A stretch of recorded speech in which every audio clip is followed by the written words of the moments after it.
የሚባል ሲጀምር የለም። ቀጥታ ሁሉም ነገር ገብቶኛል። በቀጥታ ሲጀምር የመጽሐፍ ቅዱስ ዓላማም አይደለም። ታዲያ የሚያስረዳ ነገር ነው። በቀጥታ ብቻ ሳይሆን ታዲያ አብ ወልድ መንፈስ ቅዱስ አንድ አምላክ መሆኑን የሚያስረዳ በመጽሐፍ ቅዱስ አለ ወይ ነው ጥያቄ መሆን ያለበት ማለት ነው።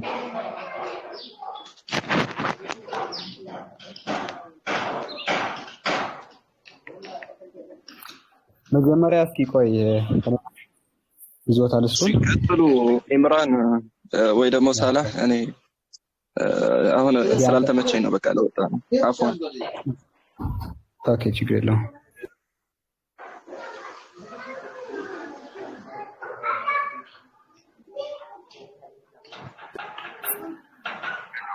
አክሊል ተማር እስኪ ትንሽ አይመቸም ነው ወይስ ምንድነው? ኖ አይሰማም ነበር ትንሽ ድምጽ። እሺ አሁን ይሰማል? አዎ ይሰማል። እንግዲህ በቤተ ክርስቲያን ስላሴ የሚባለው ምን እንደሆነ ጀስት ታውቀዋለህ አንተ ለታዳሚያኑም ልንገርና ከዛ በኋላ ይሄ ከሆነ ስላሴ ይሄንን ስላሴ ነው መጽሐፍ ቅዱስ ላይ የምንፈልገው። እሺ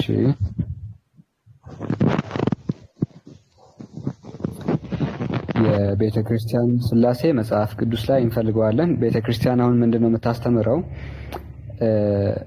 ስላሴ ማለት ይላል ያው ስሉስ ከሚል የመጣ ሲሆን ሶስትነት ማለት ነው። አምላክ በስም በግብር በአካል ሶስት ሲሆን በመለኮት በአገዛዝ በስልጣን ግን አንድ ነው የሚል ትምህርት ነው አይደል ስላሴ የሚባለው? ኦኬ ይሄንን ትምህርት አሁን ከመጽሐፍ ቅዱስ ላይ ታሳየኛለህ። ቀጥል። አንድ አምላክ በሶስት አካላት እንደሚኖር እኩል መለኮታዊ ስልጣን አላቸው ኮኢኳል የሆኑ ኮኢተርናል የሆኑ ጋድ ሂደን ሼር የሚያደርጉ ሶስት አካላት መኖራቸውን ግልጽ ታደርጋለህ በማስረጃ። ሐሳብ ምናምን ብለህ አታወራ። ቀጥል። እሺ አሁን መጽሐፍ ቅዱስ ስናይ በመጀመሪያ እግዚአብሔር አንድ እንደሆነ ይናገራል መጽሐፍ ቅዱስ። በጣም ብዙ ማስረጃ አለ። ከዛ ይሄንን ስለማንጣላ በዚህ ላይ ወደ አካሎቹ ልግባ ማለት ነው። አንድ ፈጣሪ ነው ያለው። ከዛ ግን በመጽሐፍ ቅዱስ ምን ይላል? በዘፍጥረት ማለት ነው ነው እንፍጠር ይላል። እግዚአብሔርም አለ መጀመሪያ እግዚአብሔር አንድ እንደሆነ እግዚአብሔርም አለ ሲል አንድነቱን ይገልጻል። ከዛ በአርአያችንና በምሳሌያችን ሰው እንፍጠር ይላል። አሁን እግዚአብሔር እንፍጠር የሚለው አንድ አካል እየተናገረ ነው። ዘፍጥረት 1:26 ላይ እግዚአብሔርም እንፍጠር አለ ይላል። የትኛው አካል ነው እንደዚህ ያለው? ተናጋሪው ማን ነው? ኦኬ በመጀመሪያ ልጨርስና ችግር የለውም በደንብ አድርጌ ልጨርስ ችግር የለውም። እንፍጠር አለ ያልክ ነው። ጥቅሱን ሁሉም ያውቀዋል። ፕሊስ ሰው ገና አልጨረስኩም። ይሄን እንፍጠርለት አለ ወይ ደግሞ እንፍጠር ብሎ ተናገረ አለ። አንድ የሆነ አካል እየተናገረ ነው አይደለ? አይደለ? ተናጋሪ በሶስት አንድ ነው ያለ የሚናገር ቆይ እንፍጠር ብሎ የተናገረው አንድ አካል ነው አይደለ? ለማን ነው እንፍጠር ያለው? በጣም ጥሩ ወደሱ ነው እየመጣሁ የነበረው። ግን በመጀመሪያ ሐሳብ ልጨርስ። ይሄን ወደሱ ነው እየመጣሁ የነበረው። እሺ ከዛ ወንድሞቼ ፕሊስ ገና እኮ ወደሱ ሳልገባ አሁን እኮ ልገባ የነበረው። ጥቅሱ እንደዚህ ይላል። ፕሊስ ሰዓታችን አትገልም፣ በዚህኛው ሰዓታችን አትገልም። ጥቅሱ እንደዚህ ይላል። ዘፍጥረት 1:26 እግዚአብሔርም አለ ሰውን በመልካችን በቃ እንዲህ በመጀመሪያ በስርዓት የምንወያይ ከሆነ ጥቅሱን ላንብብ ፕሊስ። በመጀመሪያ በስርዓት መወያየት አለብን። አዳምጥ። ገና እኮ ለምንድን ነው ይሄንን ያነሳሁት? እስኪ በመጀመሪያ ንገረኝ። ለምንድን ነው ይሄንን ያነሳሁት? ለምንድን ነው? ሐሳብህን ትናገራለህ፣ ነገር ግን የምጠይቅህንም ትመልሳለህ። ወንድሜ የራስህ የሆነ ስጦታ ሊኖርህ ይችላል የሰው እንትን ሐሳብ ለማወቅ ግን አንተ አውቀኸኛል ወይስ አላወቀኸኝም ስለማላውቅ በመጀመሪያ ልጨርስ። 1000 ጊዜ ስለተወያየሁበት ጥቅሱን አውቀዋለሁ። 1000 ጊዜ ነው የተወያየሁት በዚህ ጥቅስ ላይ። እግዚአብሔር ማለት ሰውን በምሳሌያችን እንፍጠር ሲል ሰውን በመልካችን እንደ ምሳሌያችን እንፍጠር ብሎ አንድ ሰው ሲናገር፣ የአንድ አካል ሲናገር ተናጋሪው ማን ነው ብዬ ጥያቄ ጠይቄሃለሁ። ማን ነው አልከኝ? አሁንም ወንድሜ ወይ በደቂቃ እናድርገው። ምክንያቱም በቃ አንተ ከሌሎች እንደምትወያየው ልክ ከእኔ ጋር እነሱ የሚመልሱልህ እኔ የምመልስልህ ሌላ ሰው የሚመልስልህ በጣም አንደኛ ነገር ፕሮቴስታንት አሉ እኮ ልጨርስ አሁን በቃ ውይይት አንድ ደቂቃ ውስጥ ላውራ። እሺ አንተም አንድ ደቂቃ ነው የምትጠቀመው። እሺ አንተም አንድ ደቂቃ ማለት ነው ሁላችንም። ችግር የለውም። እሺ በጣም ጥሩ። እንፍጠር ሲል አንድ አካል እየተናገረ ነው ያለው። እንፍጠር የሚለው ደግሞ ከሁለት በላይ መሆናቸውን ያሳያል። በመጀመሪያ አካሉ ማለት ነው። ምክንያቱም እግዚአብሔርም አለ፣ ከዛ በኋላ ምን ይላል? እንፍጠር አለ። እንፍጠር የሚል ከሆነ ከሁለት አካል ሁለት ብቻ ከሆኑ ንፍጠር ባለው ነበር። ከሁለት አካል መሆናቸው እና ሶስት ብቻ መሆናቸው እንዴት እናውቃለን? እና ማን ናቸው ወደሚለው ስንመጣ ደግሞ በዮሐንስ ወንጌል ለምሳሌ እናያለን። በዮሐንስ ወንጌል ቃል የሚባል አካል ከእርሱ ጋር እንደነበረ፣ አሁን ከማን ጋር ነበረ? ቃል ከሚባል ጋር። የእርሱ ቃል ማለት ነው። ፐርሰናል ነው። ልክ እንደኛ ጥገኛ አይደለም። ታዲያ ራሱን የሚችል ነው ቃል አካሉ ማለት ነው። ቃሉም እግዚአብሔር ይባላል ይላል መጽሐፍ ቅዱስ ማለት ነው። ሁለተኛ አካሉ ይሄ ነው። ሶስተኛ አካል ደግሞ በኢዮብ እናገኛለን።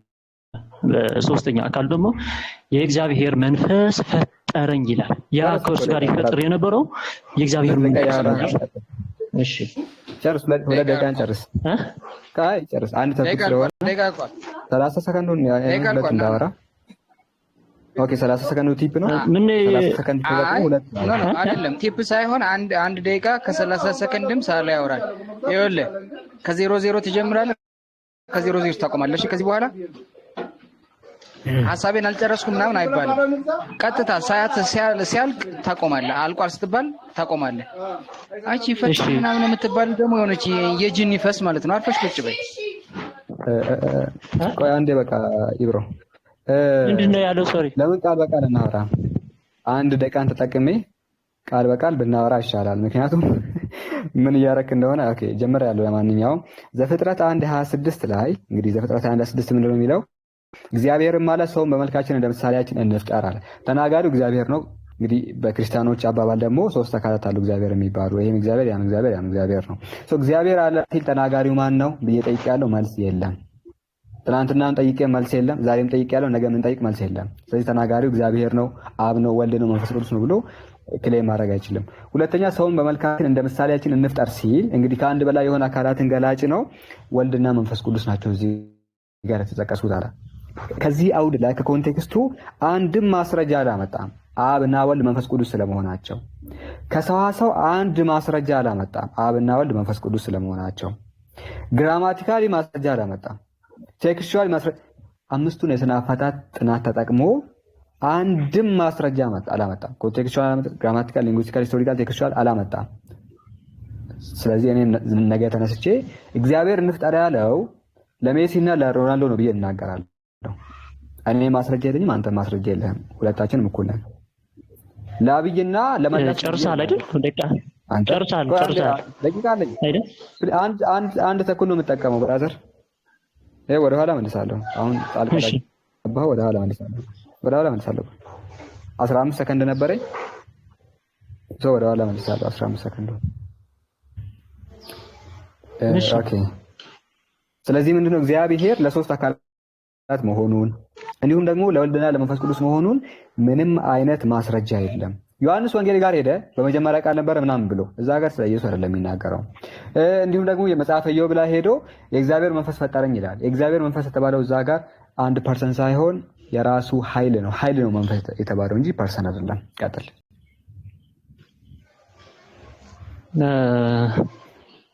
በቃ ልክ ይህንን ለማለት ተዘጋጅተህ ስለጠበቅ እንጂ እኔ ማስረጃ ሰጥቻለሁ። እነዚህ ማን እንደሆኑ በኢዮብ አሁን እንፍጠር የተባለ አየህ፣ በቃ እዛ ላይ እናውራ። እዛ ላይ እናውራ። አንተ ምንድን ነው ያልከው? መጽሐፈ ኢዮብ ጋር ሄደህ ኧረ ወንድሜ ለምንድን ነው ጣልቃ የምትገባው? እንዲህ አድርገህ ኦኬ፣ ደቂቃን ተጠቀም፣ አውራ። 1 ተኩል አውራ፣ ደግሞ 2 ደቂቃ አውራ። ቃል በቃል ለምን አታወራም? ቃል በቃል እኔማ አንተ ስትናገር እኔ ስለ ተረት ባወራም ከሰው ነው የሚማረው። ሰው በቃ ይሄ ሃይማኖት ስህተት መሆኑን ያውቀዋል። በቃ የኔ ሃይማኖት ስህተት መሆኑን ይታወቃል። በቃ ዝም ብለህ ሐሳቤን እንትን የምትል ከሆነ ትክክለኛ ውይይት አይደለም። ኤግዛሚኔሽን የሚባል ነገር አለ። እሺ፣ እኔ ምን እንደምመልስልህ አታውቅም አንተ። አውቀዋለሁ። 2 ደቂቃ ልጨው ፕሊስ፣ አውራ ብራ። 2 ደቂቃ ይኸው፣ 2 ደቂቃ አውራ። ይኸው ይዤልሃለሁ። ተመልከው። በቃ ከአሁን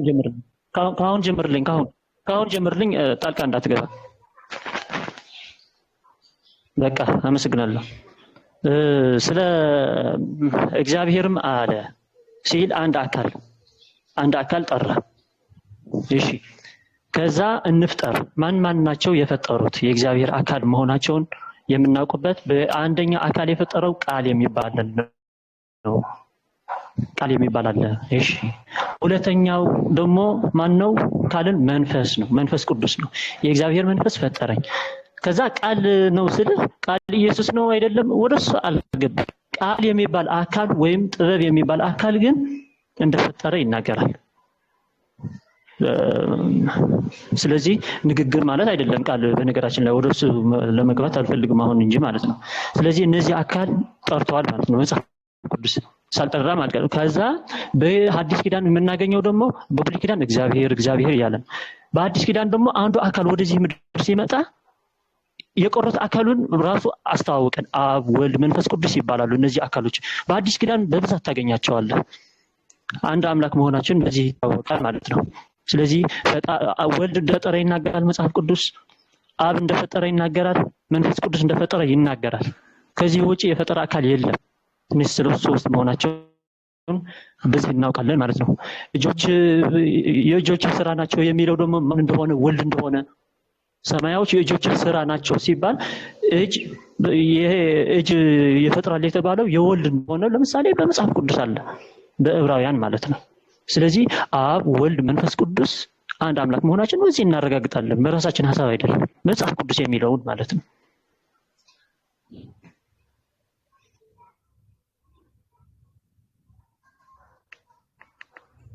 ጨረስ እንጃ ደቂቃ እንትን ካልጨረሱኝ ጨርሻለሁ ወይስ ደቂቃ? እሺ ደቂቃ አልኳል። እሺ ቆይ አንዴ የኔን ላስጀምርና አስጀምር ያለው ዘፍጥረት 1:26 ላይ እግዚአብሔርም አለ ሰውን በመልካችን እንደ ምሳሌያችን እንፍጠር ሲል እዚህ ጋር የተጠቀሱት አካላት ሶስት ናቸው። እዚህ ጋር የተጠቀሱት አካላት አብ፣ ወልድ፣ መንፈስ ቅዱስ ናቸው የሚል ማስረጃ ብትሞት አታመጣም። አንድም ወንጌላዊ በነገራችን ላይ 40 የመጽሐፍ ቅዱስ ጸሐፊያኖች አሉ። ከ40ዎቹ መካከል አንዱ ተሳስቶ ነው ያልኩ ያለሁት፣ አልተናገሩም። ግን ተሳስተው እንኳን ዘፍጥረት 1:26ን ጠቅሰው አብ፣ ወልድ፣ መንፈስ ቅዱስ ናቸው ብሎ የተናገረ ከ40 መካከል አንድም ጸሐፊ የለም። በነገራችን ላይ እግዚአብሔር በቃሉ ፈጠረ፣ ቃሉ እግዚአብሔር ነው እያለ ነው። ቃሉ ራሱ ኢየሱስ ነው እያለ ነው። ይሄ ደግሞ ፋላሲ ነው። በነገራችን ላይ እግዚአብሔር በቃሉ ፈጠረ፣ ያ ቃል ደግሞ ኢየሱስ ነው። ስለዚህ እግዚአብሔር በኢየሱስ ፈጠረ፣ ምንም የሚያስኬድ ነገር አይደለም። እግዚአብሔር በቃሉ ፈጠረ ሲባል ቃሉ ፈጣሪ ስለሆነ ባህሪው ስለሆነ ነው በቃሉ ፈጠረ የተባለው። አይ ቃሉን ሸንሽኜ አካል አደርጋለሁ የምትል ከሆነ የምትገባበትን ጉድ ላሳየ። ትንቢተ ኤርምያስ ምዕራፍ 51 ቁጥር 15 ላይ እንደዚህ ይላል። ትልቅ ላይ አድርግኝ ፋጢማ። ምድርን በኃይሉ ፈጠረ አለ። ተመልከቱ፣ ምድርን በኃይሉ ፈጠረ። እሺ፣ ዓለምን በጥበቡ የመሰረተ። ምድርን በኃይሉ ፈጠረ፣ ኃይል አንድ ነው። ዓለምን በጥበቡ የመሰረተ፣ ጥበብ ሁለት ነው። ሰማያትን በማስተዋሉ የዘረጋ። ሰማያትን በምኑ በማስተዋሉ የዘረጋ።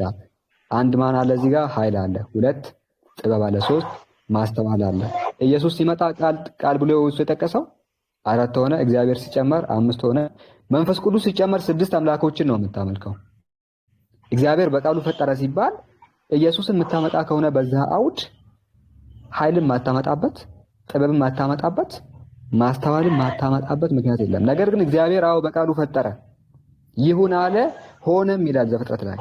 ነገር ግን በቃሉ ፈጠረ ሲባል ስለ ቃልቋል እሺ ጨርሳል። እሺ አመሰግናለሁ። ይሄንን እነዚህ ሁሉ እሺ ሐሳብ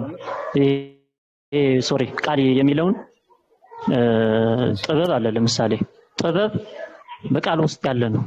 ቃል ማለት በመጀመሪያ ምንድነው በሚለው በመጀመሪያ ማለት ነው። ቃል ማለት ልክ ከአፌ የሚወጣ ቃል የሚለውን አይደለም።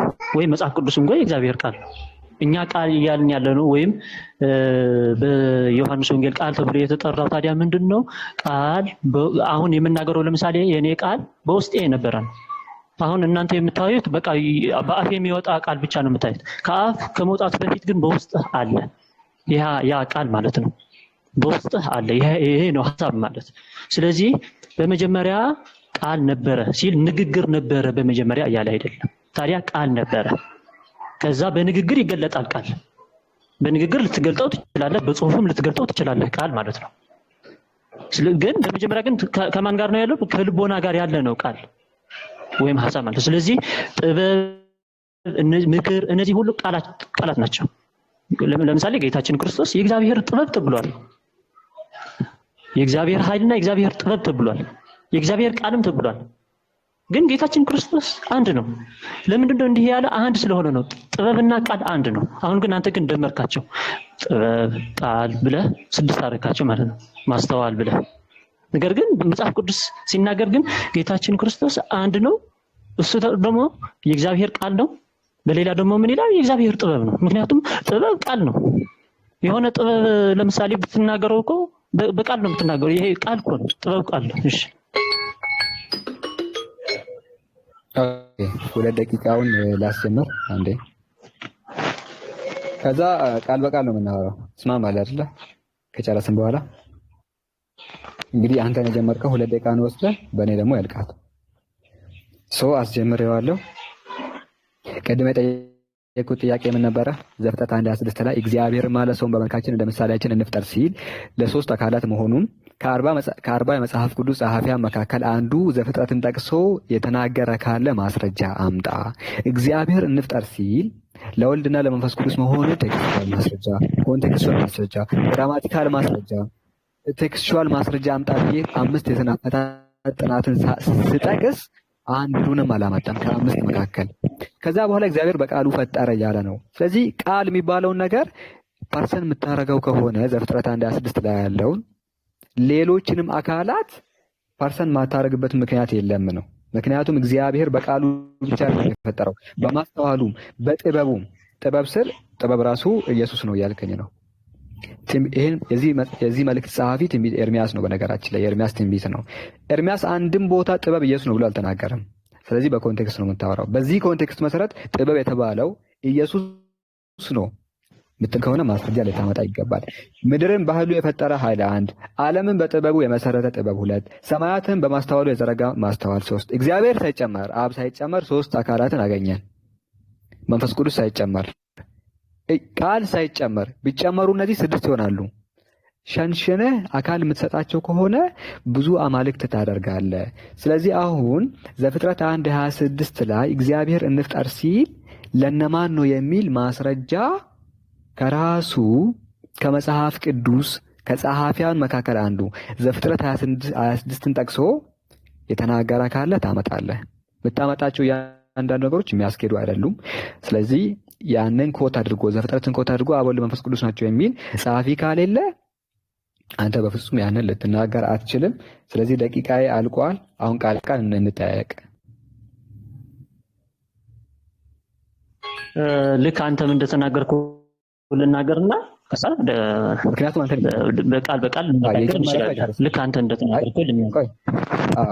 ይኸውልህ አንድ አርጊመንት ስታነሳ ለአንተ ቀድሞ ደቂቃ የሚሰጥህ ከሆነ አንተ አይደለም የምትጨርሰው። ለአንተ አንተ ነው የጀመርከው። ስለዚህ እኔ ነኝ የሚጨርሰው። እኔ ብጀምር አንተ ነበር ማጠቃለያ ወይ ብትለኝ ኖሮ አንተ ትጨርስ ነበር። ማጠቃለያ ስጥ አለከኝ። ማጠቃለያ በኋላ ነው ቃል በቃል ከተነጋገርን በኋላ ነው። ስለዚህ ጉዳይ ነው አንድ ጊዜ አይሆንም። 30 ሰከንድ ካላወቅ ነው 30 ሰከንድ ተሰጠ። የውይይት ህግ ካላወቅ ይኸውልህ፣ በውይይት ህግ ቀድሞ የጀመረ ሰው ማጠቃለያ ስጥ ሳይባል እኮ ወደ ቃል በቃል ከመግባታችን በፊት ማጠቃለያ ስጥ። ማጠቃለያ ትሰጣለህ ስለጀመርክ አንተ እኮ ህግ እኮ አንተ ማስታወቅ ነበረብህ እኮ ተናገርና ማስታወቅ ነበረብህ ወንድም እኮ ይኸውልህ ትናገራለህ። አሁን ምን መሰለህ ቀድሞ ጀምረሃል አንተ አትጨርስም እኮ እኔ ነኝ የምጨርሰው አላልኩም። እኔ ነኝ መጨረስ ያለብኝ አላልኩም። ግን አሁን እንጨርሳለን ብለህ ማሳወቅ ነበረብህ። አንተ ካወራህ በኋላ ሳላህም ያወራል ማለት ነው ነገር አዎ ችግር የለውም። ግን ማጠቃለያ ነው የምሰጠው እኔ ማለት ነው። ከዛ በኋላ ያወራል፣ ከዛ እንቀጥላለን። አሁን አንተ 2 ደቂቃ ታወራለህ፣ ከዛ ሳላይ 2 ደቂቃ ያወራና በዛው ቃል በቃል ተቀጥላላችሁ። መጨረሻ ላይ ማጠቃለያ ታደርጋለህ። ይሄው ነው ገበያው። ተስማማ? ቴንክ ዩ።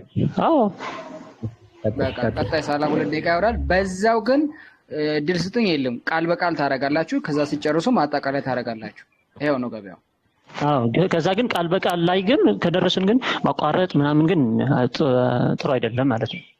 እኔ ማላቋረጠው እሱ ማለት ነው። እሺ ልጀምር።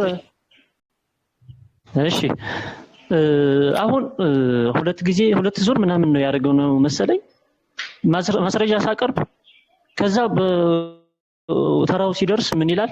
ማስረጃ ምንም አያመጣም፣ ይህንን ይደግማል። እኔ ከዛ በኋላ ማስረጃ ሰጠው እንኳን ስለ 6 ስላደረጋቸው እንኳን ተናግሬ ነበር። ስለዚህ ግን አላነሳም። ከዛ በኋላ ምን አለ? 6 ናቸው።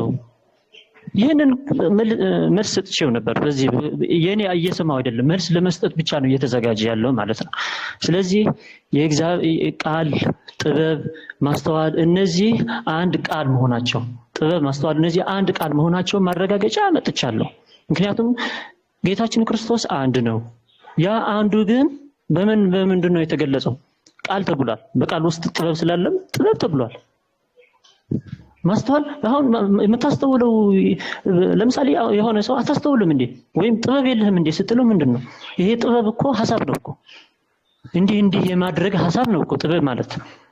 ይሄ ሐሳብ አይደለም ወይም ቃል አይደለም። ይሄ ቃል በውስጥ ሲወጣ ሲወርድ እንትን የሚለው ቃል ነው ይባላል። ስለዚህ ጥበብ፣ ማስተዋል፣ እነዚህ ምክር እነዚህ መገለጫቸው መዲናቸው ቃል። ስለዚህ ቃል ይባላል ማለት ነው። ከዛ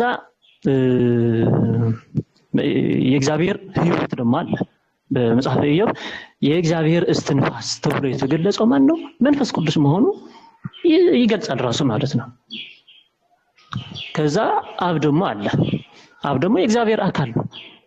የእግዚአብሔር አካል የሆነው ደግሞ ልቦና መሆኑን እናውቃለን። እንዴት ካላችሁኝ ደግሞ ጌታችን ክርስቶስ ወደዚህ ምድር ሲመጣ ከአብ ወጥቼ መጥቻለሁ ይላል። ቃል ከምንድን ነው የሚወጣው? ከልቦና ነው የሚወጣው። ከልቦና እንደሚወጣ ደግሞ ማስረጃዎች አሉኝ ከደቂቃ አንጻር እንጂ ማለት ነው። ስለዚህ አብ፣ ወልድ፣ መንፈስ ቅዱስ ብቻ ናቸው። በዛ ውስጥ በቃል ውስጥ ጥበብ አለ። እሺ ጨርሳለሁ መሰለኝ። ጨርሰሃል? የኔን ጀምር ያለው እንደዚህ ማስረጃ አምጥቼ ነበር አልሰማም። ይሄ እኮ ማስረጃ ሊሆን አይችልም።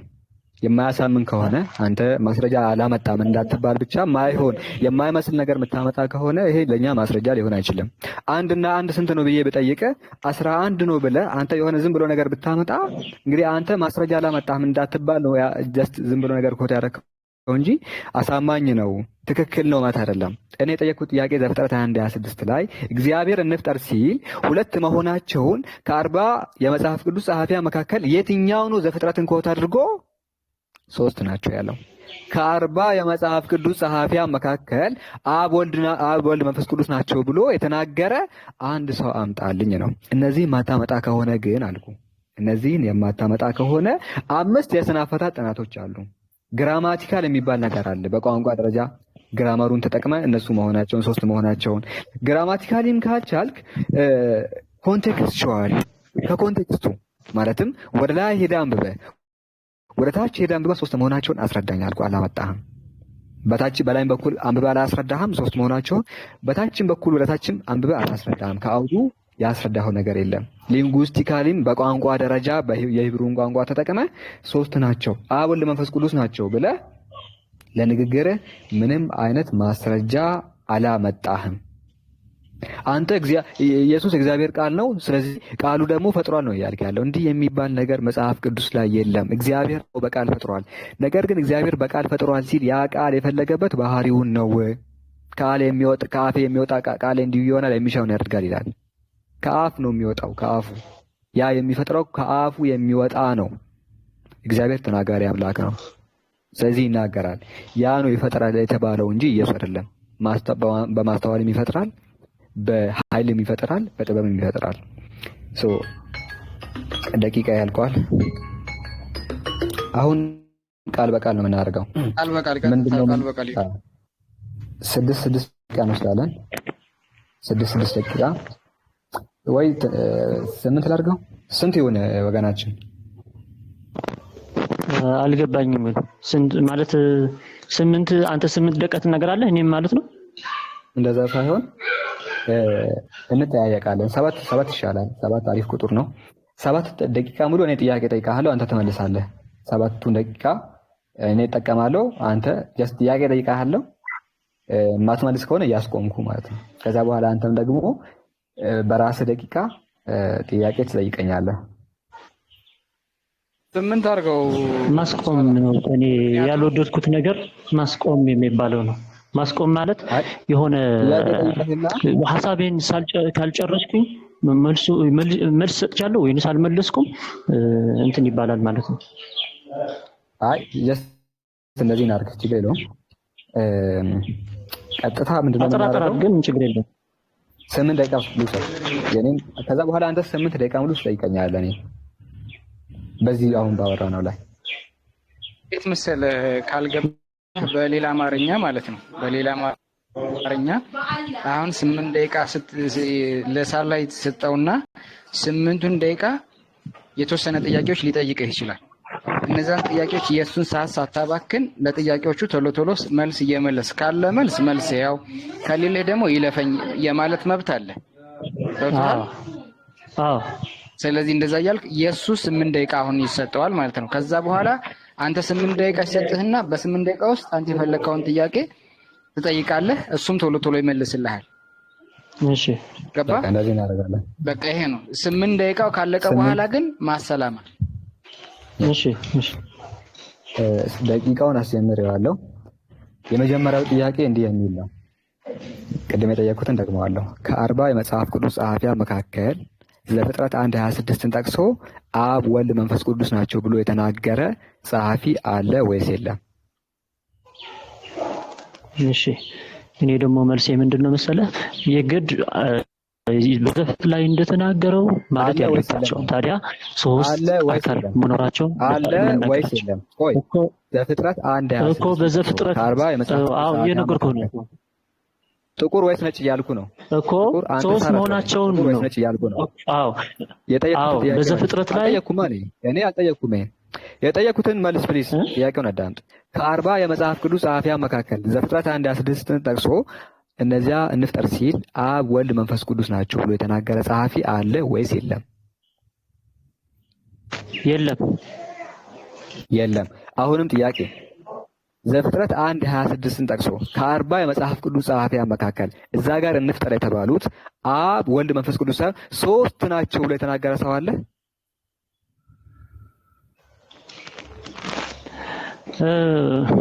አሁን እኮ ጥያቄው ምን መሰለው ወንድሜ፣ እኮ ቃል በቃል አይደለም መጽሐፍ ቅዱስ ሲጀመር ኮንቴክስቹዋል ነው በመጽሐፍ ቅዱስ። የኔ ሰዓት እኮ ነው እኮ በመጽሐፍ ቅዱስ የኔ ሰዓት ነው። ይኸውልህ ብራዘር የኔ ሰዓት ነው እኮ የጠየቁትን ብቻ እኮ ነው የምትመልሰው። በዚህ የጠየቁትን ሶስት ብቻ ነው የሚል ቃል በቃል የለም። ሶስት ብቻ ነው የሚል ቃል በቃል የለም አለ። ኦኬ ሌላኛው ጥያቄ የመጽሐፍ ኩፋሌ ደራሲ ማን ነው? ግን በዚህ ርዕስ ብንወያይ በመጀመሪያ ወደ ሌላ ወደ መጽሐፍት ሳንገባ ሳይሆን እኮ በመጀመሪያ በዚህ ላይ እንጨርስ ብዬ ነው። ዘፍጥረት ጋር ልመጣልህ እኮ ነው። ዘፍጥረት 1:26 ጋር ልመጣልህ ነው። ኩፋሌ የጻፈው ማን ነው? ካላወቅህ አላውቅም። በእናትህ ንገረኝ። ኖ ኦኬ እስኪ ደቃ እንትን እንዳላደርግ እንጂ ሰርች ምናምን ሙሴ ነው ወይም ሙሴ ነው። ያስፈልገዋል እንትን መጽሐፉን ክፈትና መግቢያውን ተመልከት። የዚህ መጽሐፍ ደራሲ ሊቀ ነቢያት ሙሴ ነው ይላል። የመጽሐፈ ኩፋሌ ደራሲ ሊቀ ነቢያት ሙሴ ነው ብሎ ይናገራል። በምዕራፍ 4 ቁጥር 4 ላይ እግዚአብሔር እንፍጠር ያለው ለመላእክት ነው ይላል። አንተ ደግሞ ለወልድ ለመንፈስ ቅዱስ ምናምን ብለህ ተናግረሃል። ስለዚህ ከአንተ በላይ ዘፍጥረትን የጻፈው ራሱ ሙሴ ነው። በነገራችን ላይ ኦሪት ዘፍጥረትን የጻፈው ሙሴ ነው። ሙሴ ራሱ ሲያብራራው እንፍጠር ያለው ለመላእክት ነው ይላል። አንተ ግን ከሙሴ በላይ አዋቂ የሆነ ለወልድና ለመንፈስ ቅዱስ ትላለህ። መጽሐፈ ኩፋሌ ምዕራፍ 4 ቁጥር 4 ላይ እግዚአብሔርም ለእኛ እንዲህ አለን፣ እንደርሱ ያለ ረዳት እንፍጠርለት እንጂ አዳም ብቻውን ይኖር ዘንድ አግባብ አይደለም አለ ፈጣሪያችን እግዚአብሔር አለ ፈጣሪያችን እግዚአብሔር።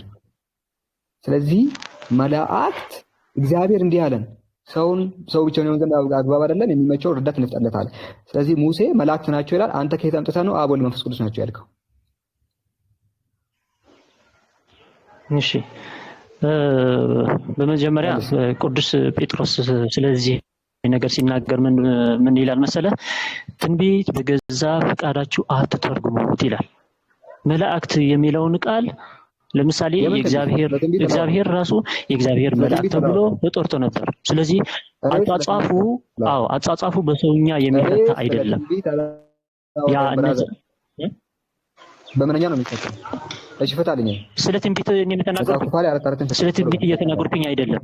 መጽሐፍት በራስህ መተርጎም የለብህም ተብሎ ተጽፏል። እነዛ መላእክት ይሄን ፍታልኝ።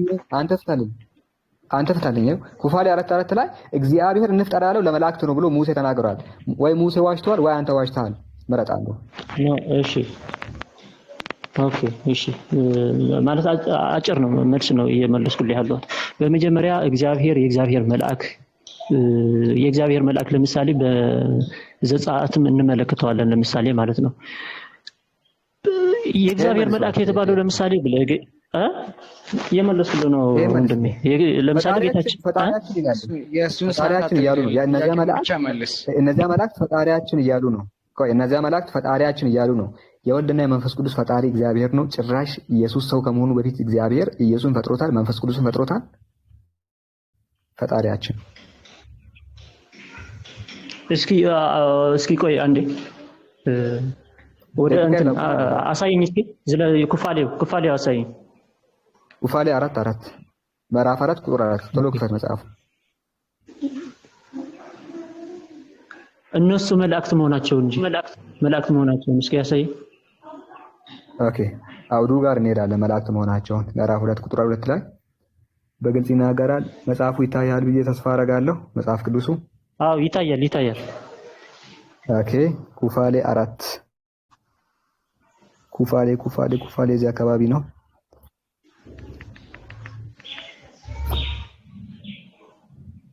ኩፋሌ 4:2 ጋር እንሄዳለን።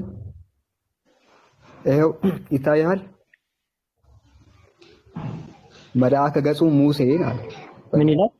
መልአከ ገጹ ሙሴ በእግዚአብሔር ቃል ታዞ እንዲህ አለው፣ የፍጥረትን ነገር ሁሉ ጻፍ። እግዚአብሔር አምላክ በስድስተኛው ቀን ፍጥረቱን ሁሉ ፈጥሮ እንደጨረሰ የፍጥረትን ነገር ሁሉ ጻፍ ምናምን ካለ በኋላ ያን ጊዜም ፍጥረቱን አይተን ስለፈጠረው ፍጥረት ሁሉ በፊቱ ፈጽመን አመሰገንነው። ሲፈጥር እያየን እኛ እናመሰግነዋለን ይላል መልአኩ ቆሞ። ከዛ በኋላ ሄዶ እንፍጠር አለን ብሎ ይነግረዋል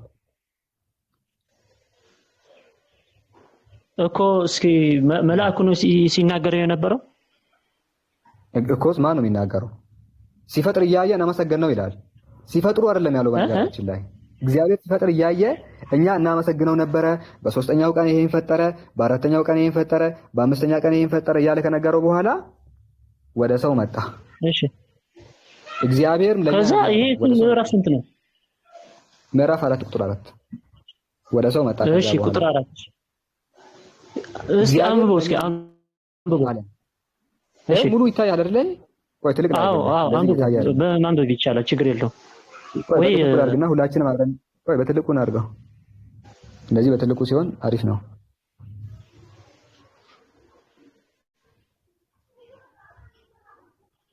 ኦኬ እንደዚህ ላድርገው።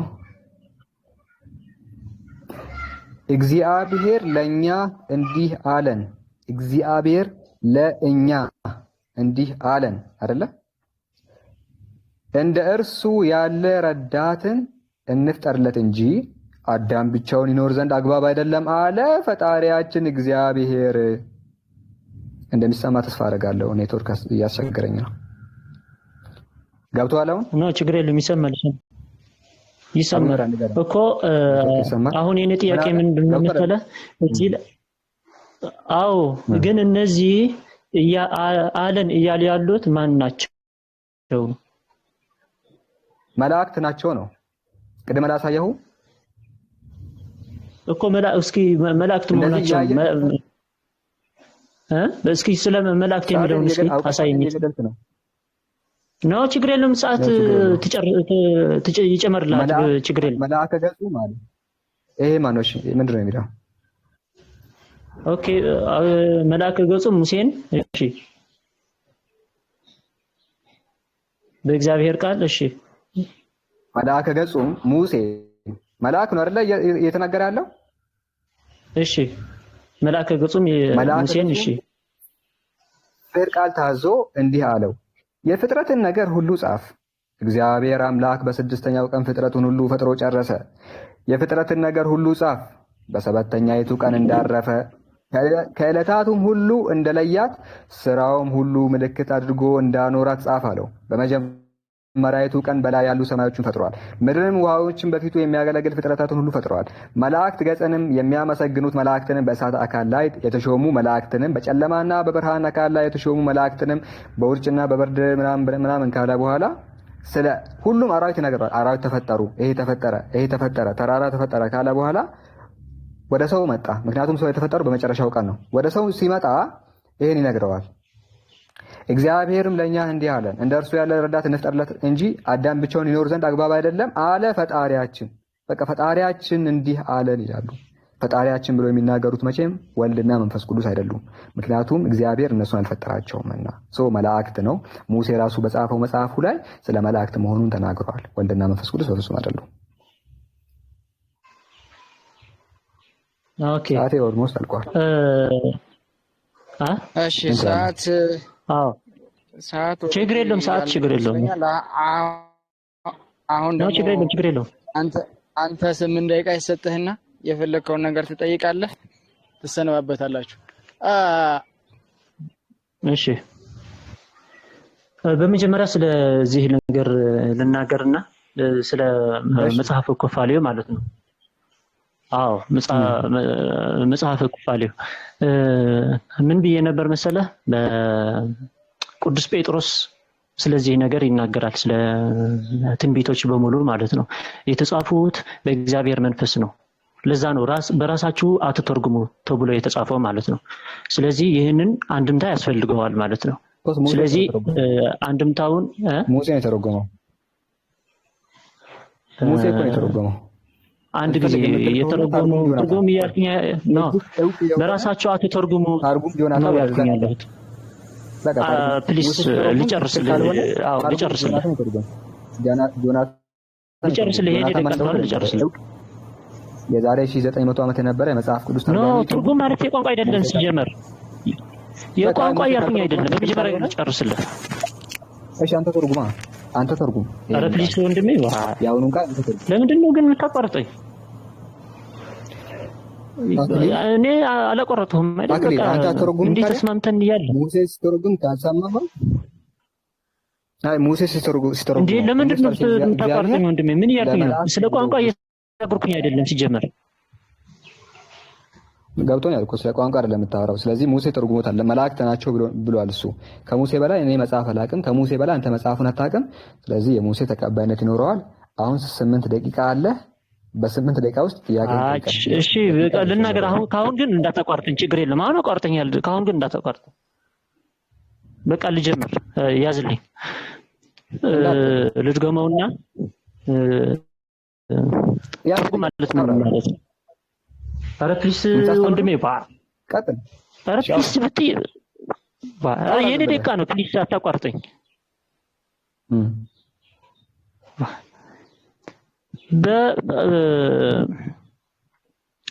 ምን ይላል በእንትን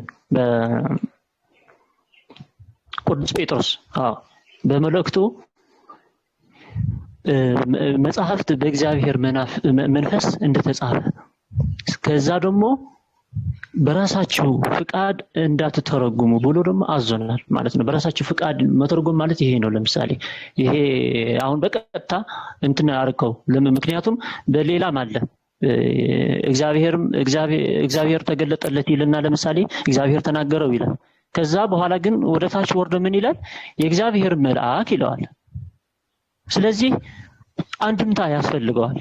አንድምታ የሚፈቱልን ደግሞ ማናቸው ከተባለ ደግሞ በመንፈስ ቅዱስ ሆነው መጽሐፍ ቅዱስን በደንብ እየተረዱ መንፈስ ቅዱስ ነግሯቸው ይህ ማለት ይህ ለማለት ፈልገው ነው። ከዚህ መጽሐፍ ቅዱስ ደግሞ ማስረጃ አምጥተው የተናገራሉ። ስለዚህ አንድምታውን እናያዋለን ማለት ነው። መጽሐፈ ኩፋሌ ይሄ 4 መጽሐፈ ኩፋሌ ምዕራፍ 4 አሁን ከኔ ጋር የለም፣ ግን ችግር የለውም። ሰዓቱን እንትን አድርገን ለዛሬ ምሽት የሚመችህ ከሆነ ለምሳሌ ስለዚህ መላእክት ብሎ የጠቀሳቸው እና ስለዚህ በደንብ አድርገን እንወያያለን ማለት ነው። ምክንያቱም አንድምታው ከኔ ጋር የለም። አሁን መጽሐፈ ኩፋሌ ትርጉም ማለት ነው። የሌላ እንትን ግን አለኝ። ስለዚህ አንድምታውን ከኔ ጋር ስለሌለ ለምሽት ቆጠሮ ይዘን እንወያያለን በዚህ ጉዳይ ማለት ነው። ከዛ እኔ ልጠይቅህ በዚህ ላይ የምጠይቅህ ምንድነው በእናንተ ሃይማኖት ነው ለኛ የኛ ስላሴ ላይ ነው ምናምን አላሳለፍም ወደዛ ስላሴ ብቻ ችግር የለውም። እሺ እና ታዲያ ምንድነው የምጠይቅህ ታዲያ ስላሴ እኔ አምናለሁ ማለት ኦኬ ችግር የለውም። እሺ ወደ በዛ ላይ እንትን ላድርገው። ስለ ስላሴ መጽሐፍ ቅዱስ መጀመሪያ የተናገርካቸው ነገሮች በጣም ስህተት ናቸው። ምንድነው የተናገርካቸው? ዘፍጥረትን ጠቅሶ እንዲህ ብሎ ያስተማረ ነብይ አለው ወይ ብለሃል። እንዲህ አይደለም መጽሐፍ ቅዱስ ይጀምር። ታዲያ በዘፍጥረት ላይ የሚያስረዳ ለዘፍጥረት የሚገልጽ ነገር የተናገረ ነብይ አለ ወይ ነው ማለት ያለበት። ስለዚህ በእኛ ቃል በቃል የሚል በፍጹም አንቀበለውም እኛ። ታዲያ የሚያስረዳ ነገር ነው። ታዲያ እነዚህ ሶስቱ ብቻ መሆናቸውን የሚያስረዳ አለ ወይ ብለህ ነው መጠየቅ ያለብህ ማለት ነው። የግድ ዘፍጥረት መንሳት የለባቸው። ስለዚህ በዘፍጥረት እግዚአብሔርን አለ ብሎ አካል ገልጿል። ስለዚህ የእግዚአብሔር እነዚህ ሶስት ደግሞ ሶስት ብቻ መሆናቸውን ደግሞ ምሳሌ ሰጥቻለሁ ማለት ነው። ለምሳሌ ጌታችን ክርስቶስ የእግዚአብሔር ቃል ተብሏል፣ የእግዚአብሔር ጥበብም ተብሏል፣ የእግዚአብሔር ኃይልም ተብሏል። ግን አንድ አካል ነው። ስለዚህ ጥበብ፣ ማስተዋል፣ ምክር በቃል ነው መገለጫቸው ቃል ነው ማለት ነው። ብዙ ልታደርጋቸው አትችልም ማለት ነው። በቃል ውስጥ ጥበብ አለ፣ እንትን አለ፣ ሁሉ ነገር አለ ማለት ነው። ህይወት ደግሞ አለ። ህይወት ደግሞ መንፈስ ቅዱስ መሆኑን ይናገራል። የእግዚአብሔር አብ ደግሞ የእግዚአብሔር ልቦና መሆኑን ደግሞ ማስረጃ አለ። እኔ ከአብ ወጥቼ መጥቻለሁና ይላል። ለምሳሌ ማነው የወጣው? ቃል ነው። ቃል ከልቦና እንደሚወጣ ደግሞ በመዝሙረ ዳዊት አለ። ጎሳ ልቤ ቃለ ሰናየ ይላል። ልቤ ከልብ በጎ ነገር እንደሚወጣ አለ። ስለዚህ ከልብ ነው የሚወጣው ቃል። በምንድን ነው የሚገለጸው? በአፍም ሊገለጽ ይችላል። በአፍ ልትገልጸው ትችላለህ፣ ግን በመጀመሪያ ከልብህ ነው የምታወጣው። ስለዚህ ልቦና ደግሞ ለማን ይወልዳል? ቃልን ይወልዳል። ቃል ልጅ ነው ማለት ነው። ከምን ይወለዳል? ከልቦና ይወለዳል ማለት ነው። ስለዚህ አብ አባት ማለት ነው። ምንን የሚወልድ? ቃልን የሚወልድ የእግዚአብሔርን ቃል የሚወልድ ማለት ነው። መንፈስ ቅዱስ ደግሞ ህይወት ነው። የመጽሐፍ እንደምንመለከተው ማለት ነው። ስለዚህ ይሄንን በመጽሐፍ ቅዱስ ነው እንጂ የራሳችን እንትን አይደለም፣ የራሳችን ሐሳብ አይደለም የተናገርነው ማለት ነው። እኔ ሐሳብ ማሰብ ስልኮ ከራሴ አይደለም። እኔ በዚህ ነው ማስረጃ ማለት ነው። ቃል እንደሆነ ወልድ፣ መንፈስ ቅዱስ ህይወት እንደሆነ፣ አብ ማሰብ እንደሆነ፣ ቃል ልጅ ከተባለ እኮ ከምንድን ነው የሚወለደው? እንደ ቃል ከማሰብ አይደለም አስበህ አይደለም እንደ ቃል የምትወልደው ይሄንን ይመስላል። ጨርስ። ልጠይቅ አልቻልኩም። ይሄ ጥያቄ ነው ወይስ መልስ የሚል ምክንያት ምንድነው የምጠይቀው ታዲያ? ክርስቲያን ለሃይማኖቱ ነው የምጠይቀው እንጂ ምን ብዬ እሱ ነው መጠየቅ ያለበት እንጂ ስለኔ መጽሐፍ ቅዱስ እኔ ስለ መጽሐፍ ቅዱስ ምን ብዬ ልጠይቀው? መጽሐፍ ቅዱስ አምነዋለሁ፣ እሱ ግን ስለማያምን ስለ መጽሐፍ ቅዱስ ነው መጠየቅ ያለበት። እሱ ትክክል ነው ያደረገው ማለት ነው። እኔ ግን ምን ብዬ ልጠይቀው? ወይ ስለ ሃይማኖቱ ብጠይቀው ጥሩ ነበር። እሱ ስለ ሃይማኖት ይጠይቀኛል፣ እኔም እመልሳለሁ። እኔም ደግሞ ስለ ሃይማኖቱ ጠይቀዋለሁ፣ እሱም ይመልስልኛል እንጂ ምን ብዬ ልጠይቀው? እና ይሄንን መስላል። አመሰግናለሁ። ችግር የለም ጨርሻለሁ። ደቂቃ እንኳን ችግር የለም። እሺ በቃ እናመሰግናለን አክሊሉ ለነበረው ማብራሪያ፣ ለሰጣህን ማብራሪያ ከልብ እናመሰግናለን። አላህ ሂዳያውን ይስጥህ። ሰው ጨርሰናል። ባረከላሁ ፊኩም። እስካሁን በትዕግስት ከኛ ጋር ለነበራችሁ ለሁላችሁም ሰው ታች ላይ ጥያቄ ካላችሁ እኔንም እሱንም መጠየቅ ትችላላችሁ። ክርስቲያኖች ካላችሁ እኔን፣ ሙስሊሞች ካላችሁ አክሊሉ መጠየቅ ትችላላችሁ። በእስልምና ጥያቄ ያለኝ እያለ ነበረ ሳልህ። ጀዛከላሁ ኸይር ወንድም ሳልህ። ሰላም አለይኩም። አክቹአሊ አልቆይም። አሁን ግን ጥያቄ ካለ ክርስቲያን ለኔ ወአለይኩም ሰላም ወራህመቱላሂ ወበረካቱ። ማሻአላህ። እኔ አክሊል ልጠይቀው? አዎ እሺ ጠይቀው። ኦኬ እሺ። እኔ ከዚህ በፊት የጠየቅኩህን ጥያቄ ነው የምጠይቀህ ዛሬም ደግሜ። ገድለ መባጽዮን ላይ ኢየሱስ ክርስቶስ እርሱ አትውጣ። ስለ ገድላት መጠየቅ ይፈልጋል።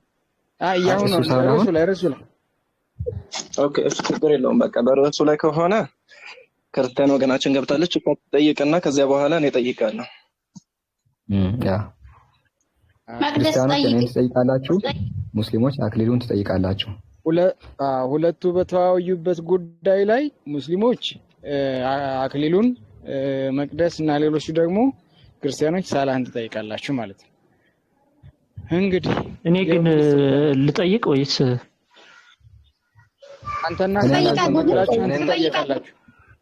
አንተና ሳላህ ዝም ብላችሁ ትጠየቃላችሁ? ስትጠየቁ መልስ ትሰጣላችሁ። ክርስቲያኖች ሳላህን ይጠይቃሉ፣ ሙስሊሞች አንተን ይጠይቃሉ።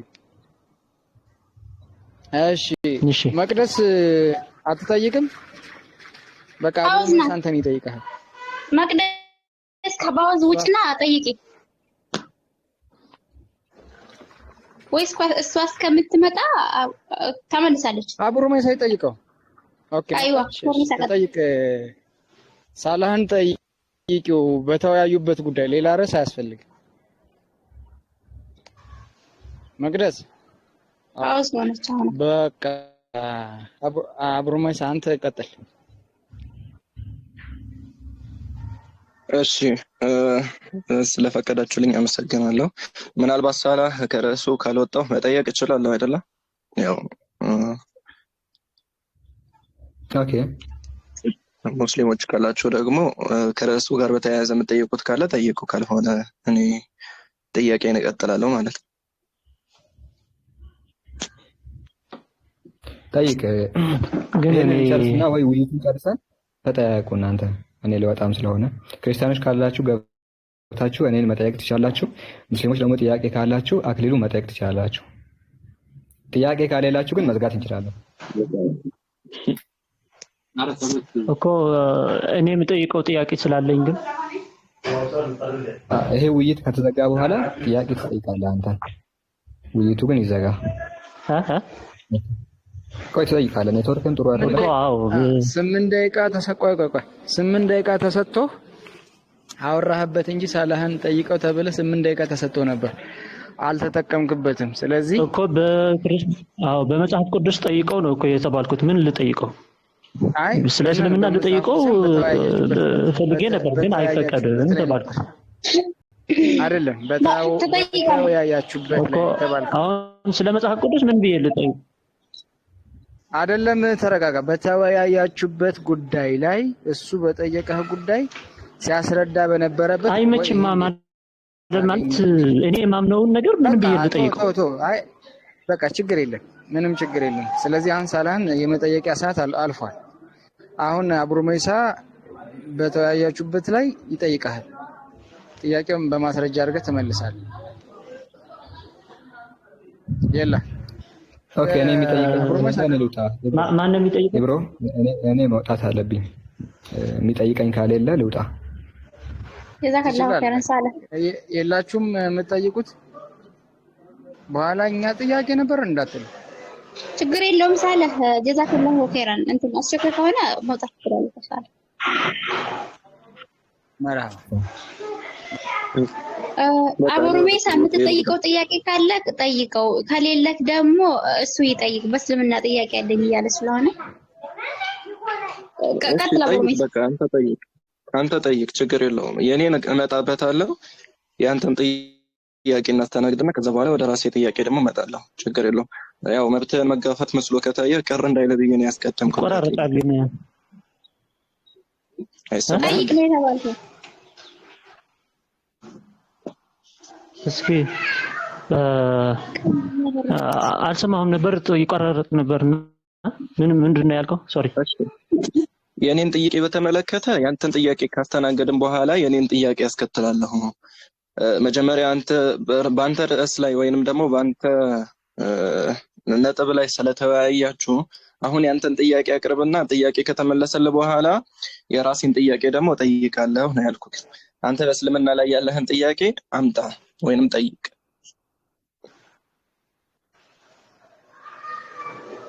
በእስልምና ያለኝ ጥያቄ ልጠይቅ ነው? ስለሚቆራረጥ ነው። አዎ አክሊል። ኦኬ ልጠይቅ። እሺ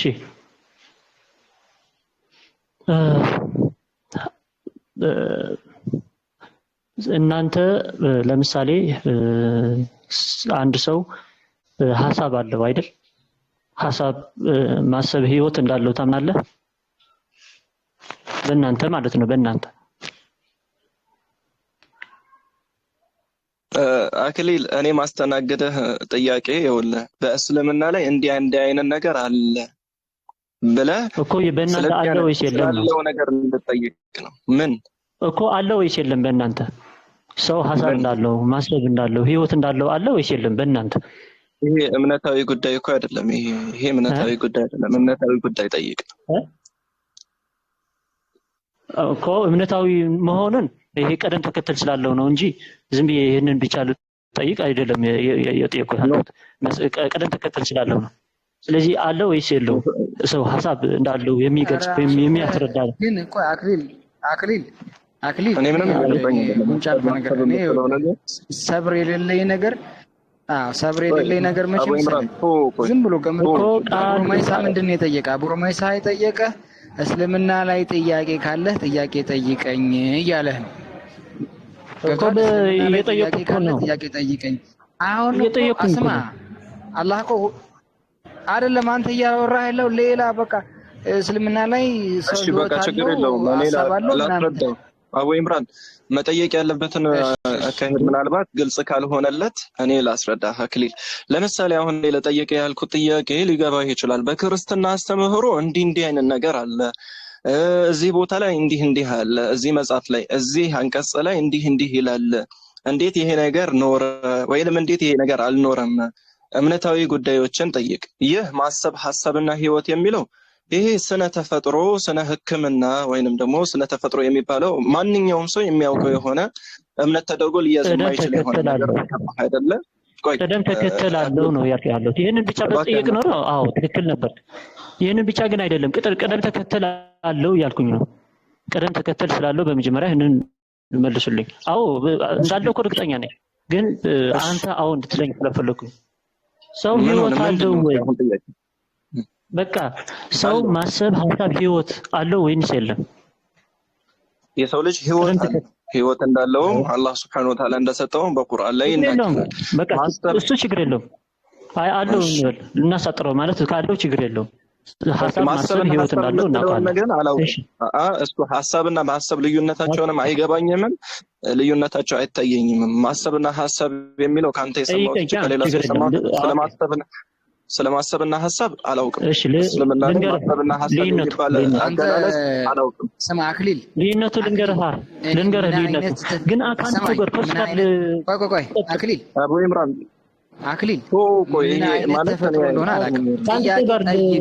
አሰማም እንደ አንተ ኮየ ቀጥል ነበር አንተ ኮየ እየቆረጥከኝ ነው እኔ ይኸውልህ አቦታው እኔን እንደዚህ አይነት ነገር አለ እኛ ምን ማረበትን ሰዓት አንተ በጣም ቀላል ጥያቄ ነው የጠየቁት እየጎተትክብን እንዴ ራሳችን ነው እኮ ሰዓት እየገደላችሁ ያሉት ከአንድ ሰው ጋር ልቀጥል አሁን ላንተ ደግሞ የሚያቋርጥ ሌላ ሰው ይመጣል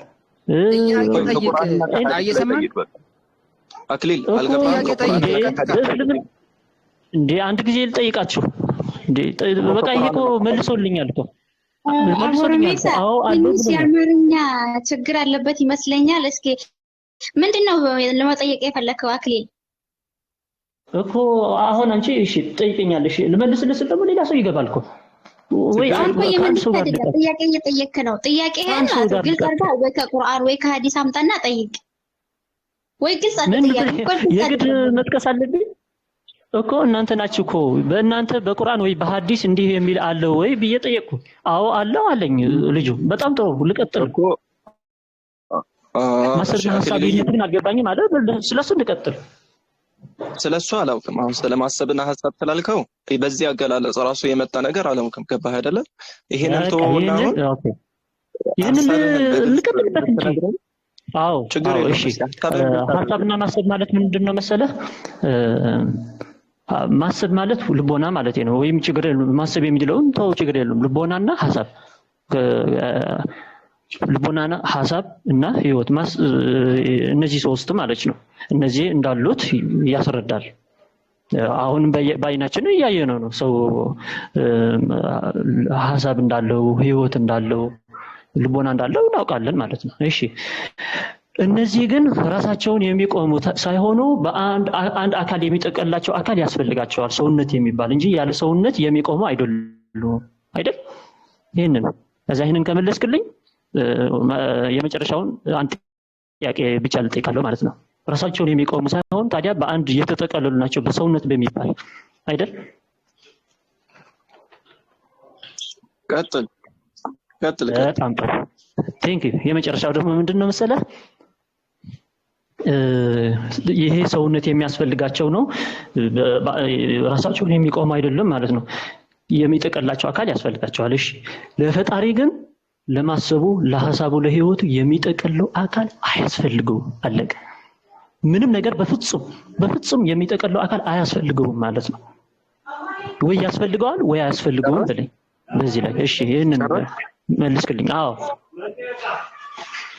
እንደ እስልምና አስተምሮ ከጠየቅ አላህ Subhanahu Wa Ta'ala በቁርአን ውስጥ ስለ ራሱ ስምና ባህሪያት በነገረን መሰረት ያስፈልገዋል አያስፈልግም የሚል ፍካሬ ውስጥና እሳቤ ውስጥ አንገባ ሳንመራመር እንቀበላለን። አላህ Subhanahu Wa Ta'ala እንደሚናገር ተናጋሪ እንደሆነ በቁርአን ላይ ነግሮናል። አላህ Subhanahu Wa Ta'ala እንደሚመለከት ሁሉንም እንደሚሰማ ነግሮናል። ይህ እንዴት ነው የሚሰማው እንዴት ነው ማይሰማው የሚል አስተሳሰብ ውስጥና ፈካሪ ውስጥ ገብተን ይጠቀልለዋል አይጠቀልለውም የሚል ትርጉም ውስጥ ገብተን ወደዚህ ሳንል እንደመጣ እንቀበላለን። እንደ እስልምና ያለው አስተምሮ ይሄ ነው። ፍልስፍና ውስጥ ደግሞ ከገባህ እንደ ፍልስፍና ደግሞ ከቀድም ጀምሮ ይሄ ፍልስፍና እንደማያስኬድ ጨርሻለሁ።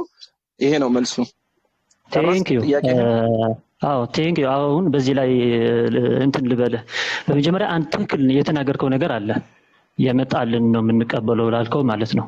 ፍልስፍና የሚባለውና በመጀመሪያ ሁሉን ላይ ማለት ነው።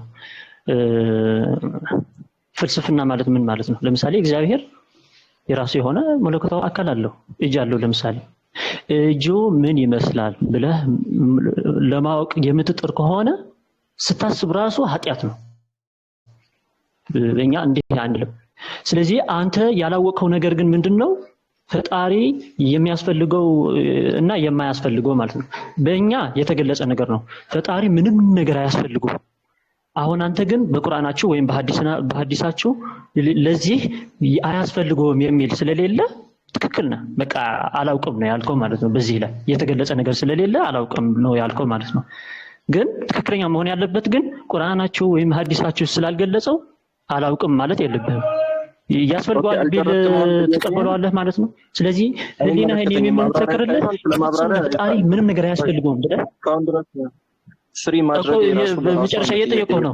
አያስፈልገውም ነው ማለት ያለብህ እኮ አያስፈልገውም ነው። ለምን አያስፈልገውም? እኔ አያስፈልገውም የሚለው ነገር አልቀበልም። እንደ እስልምና ከሆነ ጥያቄ ይወለ እንደ እስልምና ከሆነ ጥያቄ አይመለከተኝም። እንደ እስልምና ያለው ማስረጃ ተሰጥቼ እኮ ነገርኩህ እኮ ትክክል አይደለም ነው አይደለም። እሱን ህሊና ይፍረደው። ይኸውልህ እዚህ ጋር ያለው ሰው ህሊና ይፍረደው።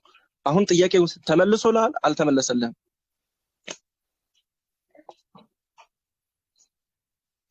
መልስ ቃል በቃል በቃ ተመለሰልኛል ኦር አልተመለሰልኝም። ከዛ በኋላ ወደ ጥያቄ ልግባና ሰዓቴን እዚህ ጋር ካንተ ጋር አልገል ምን አይነት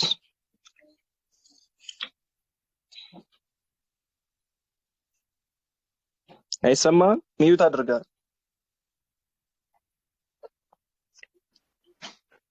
ኦኬ ይመልስ እኮ መልሰህልኛል እኮ ህሊና የሚፈርደው ግን በቃ ከተመለሰልኝ ክርስትና አያስፈልግም ብለህ የራስን ጥያቄ ልጠይቅ። በቃ ሌላ ማብራሪያ አልፈልግም። የራስን ጥያቄ ልጠይቅ።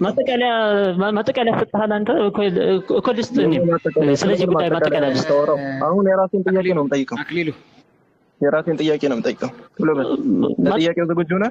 ማጠቃለያ እኮ ልስጥ። አስፍኝ ማጠቃለያ ልስጥ እንዴ? 2 ደቂቃ ምንም ማጠቃለያ የለም። ጥያቄ ተመልሶልሃል። አሁን የኔ ጥያቄ ጠይቃለሁ። ፋጡማ አስፍኝ። ማጠቃለያ መስጠት አይፈቀድም ማለት ነው። ቀደም ልጁ ግን ለምን ማጠቃለያ ሰጠሽ? ከልጁ ጋር መጨረስ ነው። እሱ አይመለከተኝም፣ እኔን አይመለከትማ። እኔ ምን አገባኝ? አይ እኮ በቃ እንዲህ ከሆነማ እኔም በዚህ አይነት እንትን አልወያይም ማለት ነው። ምክንያቱም ማጠቃለያ እናንተ ብቻ ትሰጡ፣ እኔ ግን ማልሰጥ ከሆነ ማጠቃለያ አሁን ህሊና ማጠቃለያ የምጠይቀው እኮ ህሊና ይፍረድ። ተወያይነህ ሲጀመር አንተ ተወያይነህ ራስን እንደ ተወያይ ነው። አሁን ጥያቄ መልስልኝ። ቆይ ጥያቄ ላለመመለስ ነው። እሱ ስለሚያውቃት ነው እንትናል እኮ ማለት ጥያቄውን ስላወቃት ቆይ አሁን አቦሩሜሳ ማን አክሊል አቦሩሜሳ ይጠይቅህ፣ ጥያቄውን መልስለት። ቅድም ስለ እንትን የምትለው ይሄ ማጠቃለያ የምትለው ቅድም ወንድሜ ጋር ተወያየህ፣ ከሱ ጋር ተወያይ፣ ከሱ ጋር ማጠቃለያ ሰጣችሁ፣ ጨረሳችሁ። አሁን ደግሞ ሌላኛ ወንድሜ ጥያቄ ጠየቀህ፣ መልስለት። አንተ ጠየቅከው መለሰልህ። አሁን ደግሞ የሱ ተራ ነው የሚጠይቅህ፣ ትመልስለታለህ። ሌላ ሀሳብ ካለክ በኋላ ትቀጥላለህ። አዎ እህቴ ትክክል። አዎ ትክክል ነው የተናገርሽው። ምንድነው እያልከኝ ያለሁት መሰለሽ? ኦኬ ቆይ ጥያቄውን ጠይቀህ መልስለት። ኮሜንት ታበዛለህ። አይጠይቀኝም አላልኩም። በቃ አቡሩሜሳ ጠይቀው አለቀ።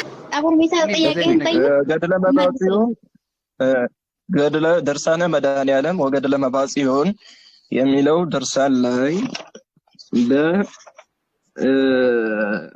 ይህንን መጽሐፍ የተረጎመውና ያዘጋጁት ደግሞ ማናቸው? አባ ጽጌ ሥላሴ መዝገቡ የተባሉት የዋልድቢት ቅድስት ማርያም አንድነት ገዳም መነኮሳት ናቸው። እንግዲህ እኚህ ሰው ትልቅ ሰው ናቸው። ገድለ መባጽዮን ድርሳነ መድኃኔዓለም ወደ ገድለ መባጽዮን ይላል። ቁጥር 155 ጀምረን ማየት እንችላለን። ኢየሱስ ክርስቶስ ወደ መባጽዮን ወደ ተባሉት ትልቅ ሰውዬ ባህታዊ ወደ ሆኑት ሰውዬ በህፃን ልጅ መልክ እየተመሰለ ይመጣቸው ነበረ ማለት ነው። ምን ሊያደርግ ለሚለው እሱን እንግዲህ እናየዋለን ማለት ነው። እሺ ከቁጥር 9 ጀምሬ አነባዋለሁ። በዚያን ጊዜ የሰማይ በር ተከፍቶ አየ፣ እንደ መብረቅ ያለም በትክክሌ ወረደ። ወደ እኔም ቀርቦ ህፃን ሆነ፣ በአጠገቤም ተቀመጠ፣ አንገቴንም አቀፈኝ። በዚያን ጊዜ ፍርሃትና መንቀጥቀጥ ያዘኝ፣ እንደ ሰምም ቀለጥኩኝ። እንዲህም ሲል መለሰልኝ፣ ዛሬ የተወለድኩኝ የማርያም ልጅ እኔ መድኃኔዓለም ነኝ፣ አትፍራ አለኝ። ያ ከሰማይ የወረደው እንደ መብረቅ አጠገቡ የተቀመጠው ህፃን ልጅ ዛሬ የተወለድኩኝ እኔ መድኃኔዓለም ነኝ እያለ ነው። ከላይ ወደ ላይ ስትመለከት አውዱን ይህ ቀን ኢየሱስ ክርስቶስ የተወለደበት ታኅሳስ 29 መሆኑን ይናገራል ራሱ ማለት ነው። ከዛ በኋላ ምን አለ? ቁጥር 11 ላይ ይህንንም ብሎ አፌን ሳመኛል።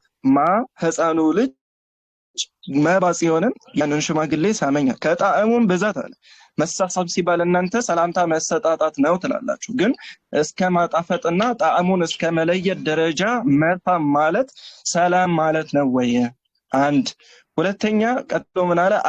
አፌንም አጣፈጠው አለ። ምንም አላውቅም ልቤን አሳጥቶኛልና። ኢየሱስ ክርስቶስ መባጽዮንን ሲስመው ልቡን አሳጥቶት ነበረ። መሳሙ ራሱ ስሜት ነበረ፣ የተለየ የሆነ ስሜት ነበረው። ምን እስከሚሆን ድረስ አቅሉን እስኪያስተው ድረስ ማለት ነው። ቀጥሎ ምን አለ 12 ላይ ከኔም ላይ ሊነሳ በወደደ ጊዜ አለ። እንደውም ስንት ሰዓት እንደሆነ ለአንድ ሰዓት ራሱ በልብሴ ቋጠርኩት ብሎ 11 ላይ ይናገራል። 12 ላይ ለአንድ ሰዓት ሙሉ ከተሳሳሙ በኋላ ነው የሚያስረዳን አውዱ ማለት ነው። ከኔ ላይ ሊነሳ በወደደ ጊዜ ጌታዬ ሳልጠግብህ ልትሄድ ነውና አልኩት። እንግዲህ ሳልጠግብህ የሚለው በምንድን ነው? በመሳም ነው ማለት ነው። መሳም ሲባል እንግዲህ ውስጡ ያለውን መሳም ተብሎ እዚህ ጋር ተገለጠ እንጂ ሌላም ነገር ይኑረው አይኑረው እንግዲህ የዛን ጊዜ የነበረው ክስተት ይፍረደው ነው የሚለው ማለት ነው። ኦኬ በዚያን ጊዜ እኛ የተነገረንን ብቻ አእምሯችን እንዲፈርድ እጠይቃለሁ ሁላችንም ማለት ነው። በዚያን ጊዜ ምራቁን ከራሴ ላይ እትፋለና ምን አለው? ተስፋ የሆነ ተረጋጋበትም፣ እኔ አልተውህም ዘወትር ካንተ ጋር እሆናለሁ አለ። ይህንንም ብሎ ወደ ሰማይ አረገ ይላል። አሁን ጥያቄ ምንድነው እዚህ ጋር ኢየሱስ ክርስቶስ ከወንድ ጋር በዚህ መልኩ እየተሳሳመ ለአንድ ሰዓት ያክል የግብረ ሰዶማውያን ተግባር ይተገብር ነበረ ወይ? ከዚህ አስተምሮ የምንረዳውስ ምንድነው? ይህንን ጥያቄ ጠይቃችሁኝ መልስ ሰጥቼ ነበርና ችግር የለውም ልድገምላችሁ ማለት ነው። አንደኛ ነገር መሐመድም ስሟል አይደል? በመጀመሪያ አንድ ነገር ማለት ነው ከሐዲስ በሐዲስ አለ ለምሳሌ ማለት ነው ማስረጃ አንድ ጊዜ አሁን ነው ማለት ሌላ ጊዜ ምናምን አይደለም። አንድ ጊዜ ግን በመጀመሪያ ግን አስጨርሱ። መጀመሪያ የዛን ጊዜ ይሄንን ጥያቄ ስትጠይቀኝ አንድ ጊዜ ልጨርስ አታቋርጡኝ፣ ማስረጃውን አመጣለሁ። አሁን በመጀመሪያ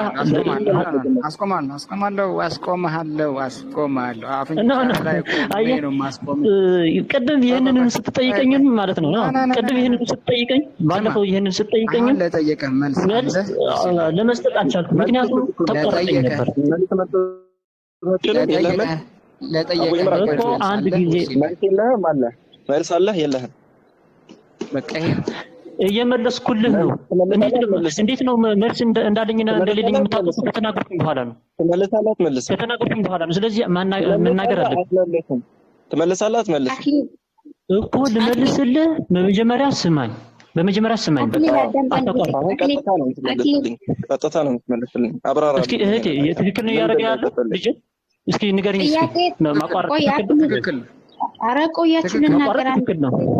አይ መልሰኛል እህቴ ማቋረጥ ትክክል ነው። ዝም በል አክሊል ዝም በል። አሁን የምናገረውን ስማ አክሊል። እኔ አሁን በኋላ ጨቃጨቅ ማወርዳለሁኝ፣ ሁሉንም ነው ማወርደው። አሁን በኋላ አቦሩሜሳ ጥያቄ ጠይቀዋል። ከክልል ሳትል የጠየቀህን ጥያቄ በቀጥታ መልስ። ጥያቄ እስልምና ላይ ካለ ወይ ከሐዲስ ወይ ከቁርአን ትጠይቃለህ። ወደ ነብዩ መሐመድ ሰለላሁ ዐለይሂ ወሰለም ከመጣህ ግን እኔ ከዚህ ቤት ማባረር። ወደ ነብያችን አትምጣ። የጠየቀህን ጥያቄ ጠይቅ፣ መልስ። የራስን ብቻ መልስ። ወደኛ እንደፈታ መልስ እኮ ወደ ጥቅስ ሳትጥቀስ ነው እያልሽኝ ያለሽው። ችግር የለውም አልጠቅስም፣ ችግር የለውም። ኢየሱስ ክርስቶስ ግብረ ሰዶማዊ ነበረ አልነበረም? ቀጥታ መልስ። እኔ ነበረ የሚለው ማስረጃ ሰጠው። ገድለ መባጽዮን ልመልስልህ ወንድሜ፣ ልመልስልህ በቃ እንዴ። እሺ አንደኛ ነገር ሁለት ነገር ነው የተናገረው በዛን በንግግሩ ላይ ማለት ነው። ይሄ ለሰላምታ ነው አይደለም ወይስ እኛ እንደምናስበው ነው አይደለም አናውቅም ብሎ ነበር። ከዛ በኋላ ደግሞ ነው ብሎ በቃ የግብረ ሰዶም ነው ደግሞ አለ። አናውቅም አለ ከላይ። ከዛ ደግሞ ስላልተገለጸ አናውቅም አለ። ስለዚህ ራሱ ነው የመለሰው። ቀጥታ መልስ አታቋርጠኝ። ደግሞ ስላልተገለጸ አናውቅም አለ እኮ። አንድ ጊዜ በመጀመሪያ ስማኝ፣ አታቋርጠኝ። በቃ የፈለከው ነገር ምንድነው? ልቡን እስኪያጣ ድረስ የሳመው መሳም ምንድነው? ለአንድ ሰዓት ያክል የተቀመጠው ለምን? ወንድሜ አታቋርጠኝ። በቃ በፍቅር አሳሳም ተሳሳሙ ማለት ሰላም ስትል የዛን ጊዜ ምን ይላል? በመጨረሻ የተናገረው ጌታችን ክርስቶስ በዛን ጊዜ ተመልከቱ። በመጀመሪያ ፈራ። መንፈሳዊ ስለሆነ አንተ በዓለማዊ እያየኸው ስለሆነ ነው። በዓለማዊ መንፈሳዊ እንደሆነ ፊት ለፊት ብሎ ተናገረ። አረ ፕሊስ አናግረኝ ፕሊስ አናግረኝ። እህቴ እስኪ ለምን አታስቆሚም? እህቴ እያቋረጠኝ ስለሆነ ለምን አታስቆሚም ታዲያ? እስኪ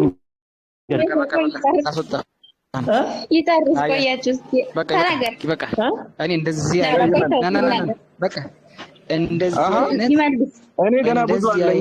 ገና አብራጣቱን የሚያጠባበት አለኝ። የእናቱን ጡት ለሽማግሌው የሚጋብዝበት አለኝ። ብዙ ጥያቄ አለኝ ከዚህ ጋር በተያያዘ። ወይ ጨርሶ ያውራና መልሱ ካልተመለሰ ኦዲየንስ አለ። አሁን ሳስጡኝ እያለ እንደተበደለ እያስመሰለ ነው። አሁን አውራ፣ ማንም እንዳይገባበት አውራ። እሺ በቃ ቴንክ ዩ አመሰግናለሁ። አንድ ጊዜ አረ አሁን እንኳን ጀመረ። አረ ፕሊስ ልናገር። እኔ አቡ ኢምራን ነኝ። ተው ተረጋጋ።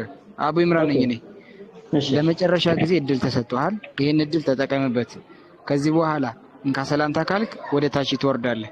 አለቅ። ተማም ተግባባን? ቀጥል አክሊሉ። ተግባባን? ቴንክ ዩ ማንም ሰው እንዳይናገርሽ። ማንም ሰው አይገባ። ማንም ሰው እንዳይገባ ካሁን በኋላ ማለት ነው። መልስ ነው ያለውን ያውራ። ወደ መልስ ግባ። እሺ አመሰግናለሁ። ሁለት ደቂቃ ሰጥቻለሁ።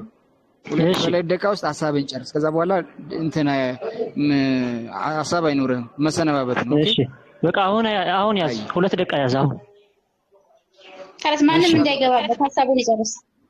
እሺ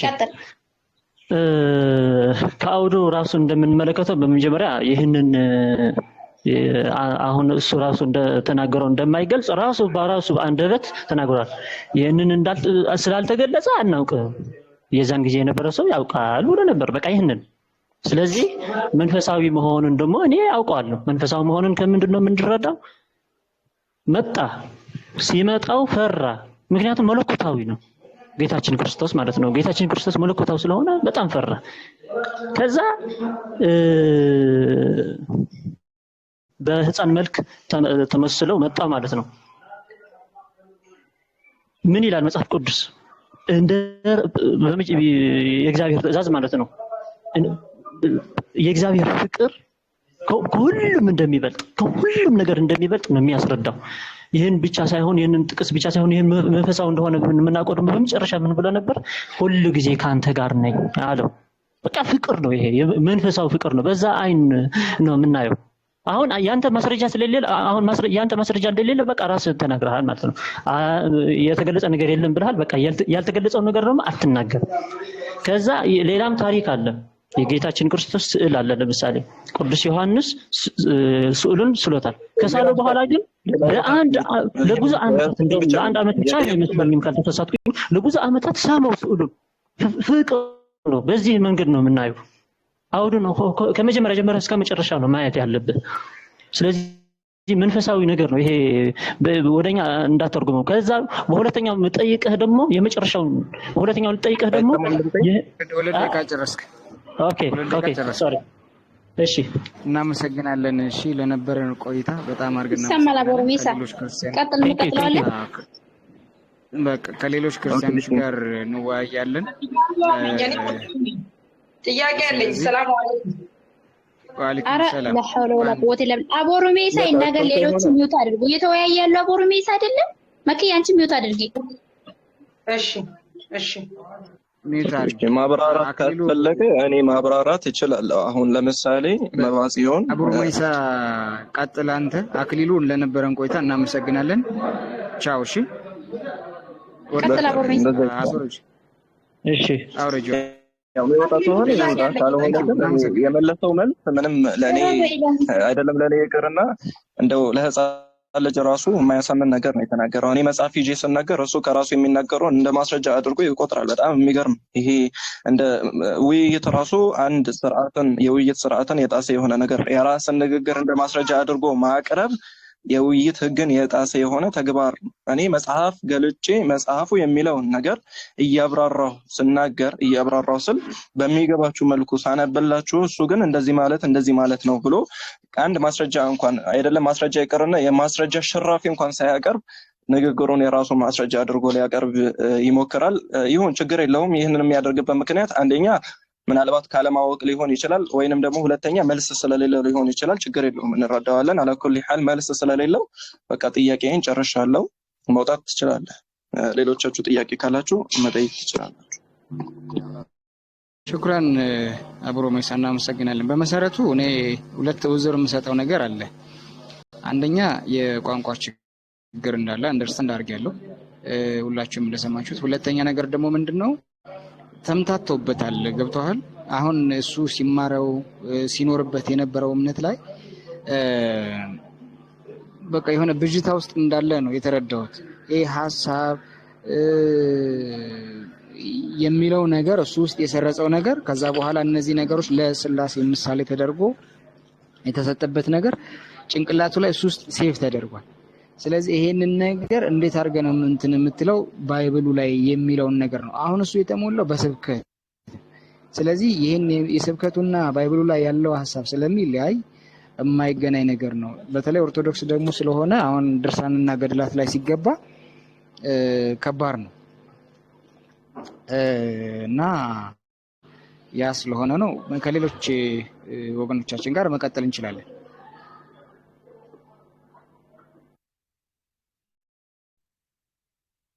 ይቅርታ አክሊሉ ወጣ እንዴ? ድርሳና ላይ አንዴ ብትወጡ ይቅርታ ወጣ እንዴ? አቤት አክሊሉ ወጣ። እኔ ለአክሊሉ አስገባኝ አካውንት ድርሳና ላይ ነው ተው። ኧረ ማን ነው አስገባኝ የሚለው አካውንት ምንድን ነው? ማን ነው አንተ? አክሊሉ ጨርሰናል። እናመሰግናለን። ማን ነው አንተ? አክሊሉ ጨርሰናል። እናመሰግናለን። ይሄ ማን ነው የሚያደርግ? ይሄ አስገባኝ የሚለው አካውንት ነው። እየደገፈ ተላይ ነው ተወሩት ወይስ መጽሐፍ ሚውት አድርጌያለሁ። በቃ ወጣ ግባ። አስወጪውና አስገቢ። ወጣ ተመለስ ወገኔ። አቦ አስወጪውና አስገቢ። ማድረግ የምትችይውን ነገር እንትን አትበይው። አስወጥቻለሁ። ቶታል ማይኩን ራሱ ኦኬ መርሐባ። ተመልሰህ ግባ። እሺ አክሊል አሁን ቁጭ ብለህ ልትማር ከሆነ አስገባለሁ። የቋንቋ ችግር አለበት። አይ አይሆንም። በቃ ከሌሎች ጋር መማማር ጥያቄ አለኝ ለሱ ለአክሊሉ። ወይ ተይ ይቅርብሽ። የማይመልስልሽ ነው ጥያቄ ሳላህ የሳላህን ጥያቄ ሳይመልስ የአብሮማይሳን ጥያቄ ሳይመልስ ያንቺን ጥያቄ የሚመልስበት በምን ማስረጃ ነው? በምን መስፈርት? የጥያቄ ናዳ ዘንቦበት ምን ወይ ባዣንጥ ላይ ይከላከል ወይ በእንትን ይከላከል ይፈስበታል። 8 ደቂቃ ሳላት ተጠቀመ በአግባቡ። 8ቱን ደቂቃ እኮ ራሱ በማውራት አንድ ጥያቄ ጠይቅም።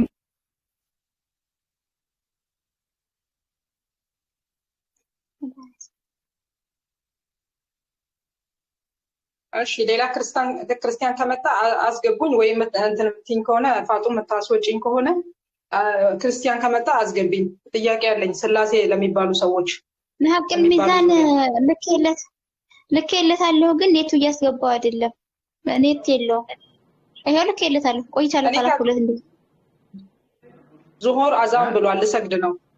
ዙሁር አዛን ብሏል፣ ልሰግድ ነውና እንትን እላለሁ። የምታስወጪኝ ከሆነ መልሰሽ አስገቢ በኋላ ክርስቲያን ከመጣ። ኦኬ ዙሁር ነው ሚውት አድርገሽ ዙሁር እኔ ጋር ዙሁር ነው እኛ ጋር አሁን ነው አዛን ያለው ዙሁር።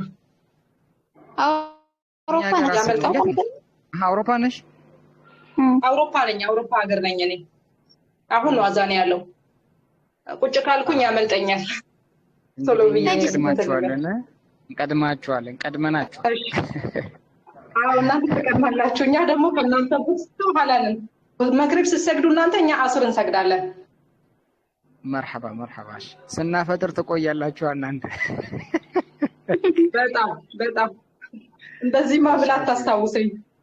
አይ ችግር የለም። በቃ ስገጂ። ማን ነው ደርሰሽ ነው? ሌላ ክርስቲያን ካለ መወያየት እንችላለን። ይቃም እስከሚል እኔ ጋር ወይ እኔ የማልወደው ነገር ረጅም መንገድ ማለት ነው። 4 ነጥብ ቁጭ አለቀ። አንዳንድ ጊዜ ስናወራ እኔ ራሴ የሚረዝምብኝ ነገሮች እኮ አሉ። ግን ቤዝመንት ነገር አስቀምጠን ያቺ ፖይንት ውስጥ ወይ ራዳሪ ውስጥ እስከሚገባ ድረስ ላንግባባ እንችላለን። በዛ ገመድ ጉተታ ሊኖር ይችላል። ግን ቀጥታ ራዳር ውስጥ እንደገባ ካወቅ ቁጭ አለቀ። በዛ ወጥቶ በዚህ ዞሮ በአባይ ጠና ሄጄ በባሌ ሮቤ ዞሬ አይሰራም። እንደዚህ አይነት ነገር ሰውን እናሰለቻለን። በዛ ነው። ለዛ እኮ ነው ታብታብና ኮፒ ሊንክ የማያደርጉት። አይነሽጣቸውም። ለዛ ነው። ነሻጣ ቢኖርማ ታብታብና ኮፒ ሊንክ እያደረጉ ምናምን በደንብ ለሌሎችም ተደራሽ መሆን ይችላል። እና አሁን ታዲያ እንዴት አድርገን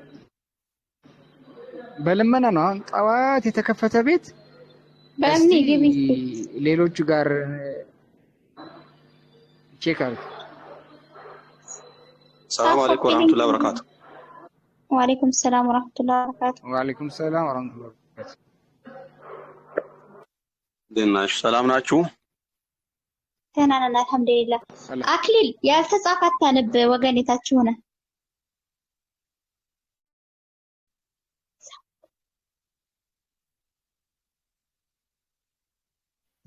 አቡ ኢምራን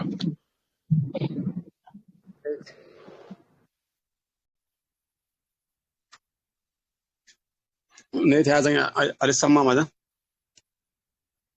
ይሰማል። አቡ ሰላህዲን ነጋማ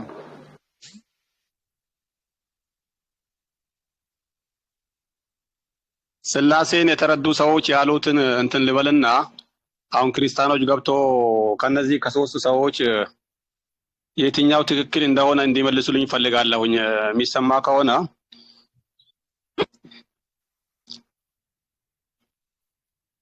መርሐባ። እሺ አዎ አንድ ቄስ ነበረና ስላሴን በደንብ ለሶስት ክርስቲያኖች አስተማራቸውና ስላሴን በደንብ ከተረዱ በኋላ በደንብ ካስተማራቸው በኋላ ጠይቋቸዋልና ሶስቱም የተለያየ እንትን መልስ ሰጥተዋል ስለ ስላሴ አስመልክቶ ማለት ነው።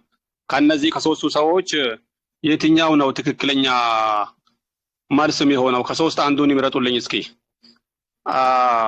አንደኛው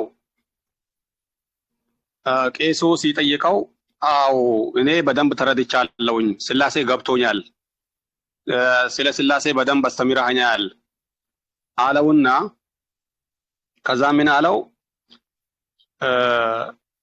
ሶስት አምላክ እንዳለ ስላሴ ላይ ሶስት አምላክ እንዳለ አስተምረኸኛል። አንደኛው ሰማይ ላይ እንዳለ አስተምረኸኛል፣ አብ ማለት ነው። ሰማይ ላይ እንዳለ አስተምረኸኛል። ሁለተኛው ደግሞ ከድንግል ማርያም የተወለደው ኢየሱስ ነው። ሶስተኛው ደግሞ በወፍ መልክ ወደ ሁለተኛው ወደ ወልድ የወረደው ነው አለው። ወደ ወልድ 30 ዓመት ወልድ 30 ዓመት ከሆነው በኋላ በወፍ መልክ ሆኖ ወደ ወልድ የወረደው ነው ብሎ መልሷል። ይሄ አንደኛው ነው፣ አንደኛው መላሽ ነው። ሁለተኛው ደግሞ ስላሴን በደንብ ተምሬያለሁኝ፣ አስተምረኸኛል፣ ሶስት አምላክ እንዳለ አስተምረኸኛል። ከሶስቱ አምላክ አንዱ መስቀል ላይ መሰቀሉን ነግረኸኛል፣ ሁለቱ ቀርተዋል። አሁን የቀሩት ሁለት አምላክ ናቸው፣ አንዱ ያው መስቀል ላይ ተሰቅሏል። ይሄንን ተረድቻለሁኝ ስላሴን ሲታስተምረኝ ብሎ አለው። ሶስተኛው ደግሞ ስላሴን በደንብ አስረድተኸኛል፣ በደንብ ገብቶኛል። ያስተማርከኝ ነገር ስላሴ ማለት ሶስትም አንድም ሶስትም ነው፣ ሶስቱም አንድ ነው። ከዚህ ውስጥ አንዱ ተሰቅሏል፣ አንዱ ተሰቅሎ ሞቷል። ስለዚህ አንድነት ወይም ውህደት ለመፍጠር ሲባል እሱ ሲሞት ውህደት እንዲፈጠር ሲባል ሁላቸውም ሞተዋል። አሁን አምላክ እንደሌለ ተረድቻለሁኝ። ለውህደት አንዱ ተሰቅሎ ስለሞተ ያው ከሱ ጋር ተያይዞ ሁላቸውም ሞተዋል። አሁን አምላክ የለም ስላሴ በዚህ ልክ ተረድቻለሁኝ ብለዋልና ከነዚህ ከሶስት ሰዎች ስላሴን ይበልጥ የተረዳው የትኛው ነው? ይሄን ጥያቄ ለመለሰ ሽልማት አለው ከክርስቲያኖች ገብቶ ማለት ነው።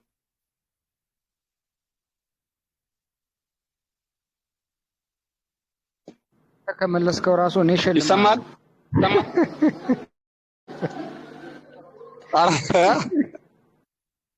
እኔ ራሴ ሽልማለሁ አንተ ከመለስከው። እኔ እየጠየቅኩኝ እንዴት ነው? እኔማ መጨረሻ ላይ ነው መልሰው ወይራን እኔ እናንተ ከመለሳችሁ በኋላ ነው መልሱ መልሰው። ክርስቲያኖች ካሉ ገብቶ ይሄንን ከመለሱ ከሶስቱ የትኛው ነው ትክክል? የትኛው ዲፊኒሽን ነው ስላሴን የተረዳው? የትኛው ሰውዬ ነው? አንደኛው ነው? ሁለተኛው ነው? ሶስተኛው ነው? በቃ ፋጡማ ነች መልሱ።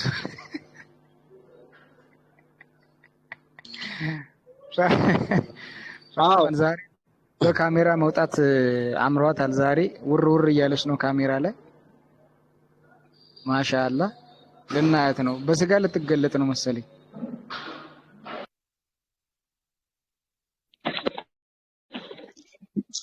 ሰላም አለይኩም። አለይኩም ሰላም ወራህመቱላህ። የአቡሳላም ጥያቄ ማለት ነው።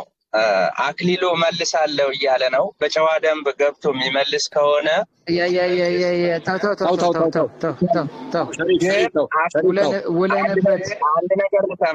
አንድ ነገር ልተንፍስ። አክሊሉ 10 ደቂቃ ተሰጥቶ ማለት ነው 10 ደቂቃ ተሰጥቶ ጥያቄ እንድትጠይቅ በጉጉት እየጠበቅን ታች እኮ ኦዲየንስ ነበር፣ እየሰማን ነበር፣ እያየን ነበር። መጠየቅ አልቻልክም። እስልምና ላይ ጥያቄ ጠይቅ ተብለክ ደግሞ 15 ደቂቃ ተሰጠክ። እስልምና ላይ ጥያቄ ለመጠየቅ ስትፈልግ ካሁን በኋላ ቁርአንን ፕሌስቶር ላይ አውርደክ አንብበክ በመጽሐፋችን ነው ልጠይቀን የሚገባው ማለት ነው። ወይም ሐዲስ አንብበክ በሐዲስ ነው መጠየቅ ያለብህ። ጥያቄ ማለት ይሄ ነው። እኛ በመጽሐፍ ቅዱስ እንደምንጠይቅክ አንተም አንብበህ ናና ትጠይቀናለህ የፈለግከውን ማለት ነው። ጥያቄ ማለት ይሄ ነው። እኛ የእምነት ሰዎች ነን። እናንተ የምንጠይቃችሁ ከመጽሐፍ ቅዱስ ነው። ስለዚህ እንደዛ ተረዳው። አሁን ኮመንት ላይ ብዙ ነገር ሲል ስላየው ነው፣ ይቅርታ። የአቡሰላህ ጥያቄ የሚመልስ ካለ ይግባ። እኔ በእርግጥ ሽልማት ሸልማለሁ። ይሄን የሚመልስ ካለ ሽልማት ሰጣለሁኝ በትክክል ማለት ነው። 1 ቁጥር ነው 2 ቁጥር 3 ቁጥር ጻፉልኝ። 1 ቁጥር ከ3 አንዱ መሆን አለበት። እንግዲህ ስላሴ በትክክል ገብቷችሁ ከሆነ ከተረዳችሁ እነዚህ ከነዚህ ሰዎች መቼ ይልበኛል ልመልስ። አንተ ሽልማቱን ስጠኝ መጀመሪያ። ታው የእነሱን ቻንስ እንተት በላ ይመልሱና አንተ መጨረሻ ላይ ትመልሳለህ። እነሱ ይመልሱ። ከምሬ ነው እኮ አንተ ሽልማቱን ብቻ ስጠኝ፣ እኔ መልሰዋለሁ። እሺ እኔ እሰጥሃለሁኝ፣ አትመልሰው። እሺ እንትኑን ሽልማቱን ስጠኝ። ይኸው 162 ሰዎች ሽልማቱ ከባድ ነው። ተው አትመልሰው። ጥያቄው ከባድ ስለሆነ ሽልማቱ ከባድ ነው። አትመልሰው። ግድ የለም። አሁን ሽልማቱን ስጠኝ፣ አሁን ልመልስልህ። አሁን እሺ መጀመሪያ አንተ ጥያቄው ከመመለስ በፊት ጥያቄውን እስኪ ያልኩትን ጥያቄ በደንብ ሰምተኛል? የተሰማ አይመስለኝም። ከፈለክ ድጋሚ ጠይቀኝ። የፈለከው ምንም ችግር የለም። ድጋሚ ጠይቀኝ።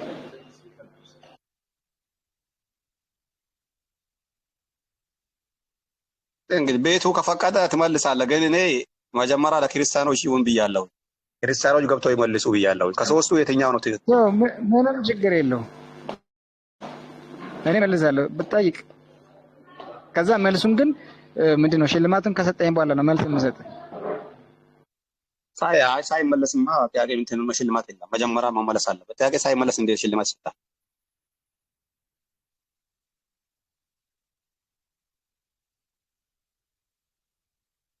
ዩዘር 50 ምን አጠፋንና ነው? ምንም እኮ አላጠፋንም። ዩዘር 50 ከሶስቱ ጎበዝ ከሆንክ እስኪ ግባና ከሶስት አንዱ የትኛው ነው? እስኪ ከሶስት አንዱ አሁን ስላሴን በጣም ያስተማራቸው ቄስ ነው አለ የሚባል ቄስ ነው ያስተማራቸው። በደንብ ከተረዱ በኋላ ነው እንግዲህ ተረተናል ብሎ የመለሱት ማለት ነው። ከነዚህ ከሶስቱ ውስጥ የትኛው ነው ትክክል?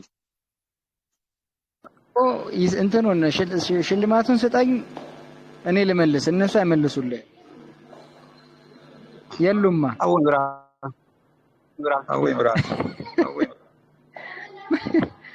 ቶሎ በለው ሽልማቱን ስጠኝ። እኔ አሁን ነው የምሰጥህ፣ ወዲያው ዱቤ ሳይሆን ካሽ። ኧረ አንተ ቶሎ በል ሽልማቱን ስጠኝ፣ ቶሎ በል። እሺ ልሰጥ ነው። አንድ ልቁጠር። አንድ እንትን የሚል ሁለት ልሰጠው ነው ለአቡ ኢምራን። ክርስቲያኖች ስለሌሉ እሱ ሊመልስ ነው። እሱ ከመለሰ ሽልማቱን ለሱ ሊሰጠው ነው። እሺ ሶስት ሰጥቼሃለሁ፣ መልስ። ምን ሰጠኸኝ? ጥያቄውን ነው ወይስ ሽልማቱን? አዎ እድሉን እንድትመልስ እድሉን ሰጠሁህ እኮ። ሽልማቱን ስጠኛ። ሰዓት መልስ። እኔ እርግጠኛ ነኝ እንደምመልስ። ቶሎ በል። በቪዲዮ ማሳየት አልችልም እንጂ ሽልማቱን አሳየክ ነበረ፣ ግን በቪዲዮ ማሳየት አልችልም። ስለዚህ መልስ አንተው። ምንድን ነው ንገረኝ። ምን ትሸልመኛለህ? አሁን ልመልስልህ። ቶሎ በል።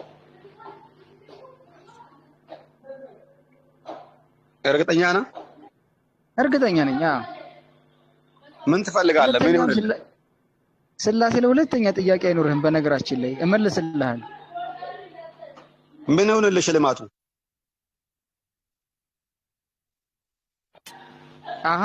አንተ መስጠት የፈለግከውን ቶሎ በል ምረጥ። እኔ ብዙ አይነት አማራጭ አለ። ምን ለምሳሌ ምን ብዙ አይነት አማራጭ አለ። አንተ ምረጥና። አይደለም እኮ አይደለ። ምን አማራጩን እሺ አስመርጠኝ፣ ልምረጥ።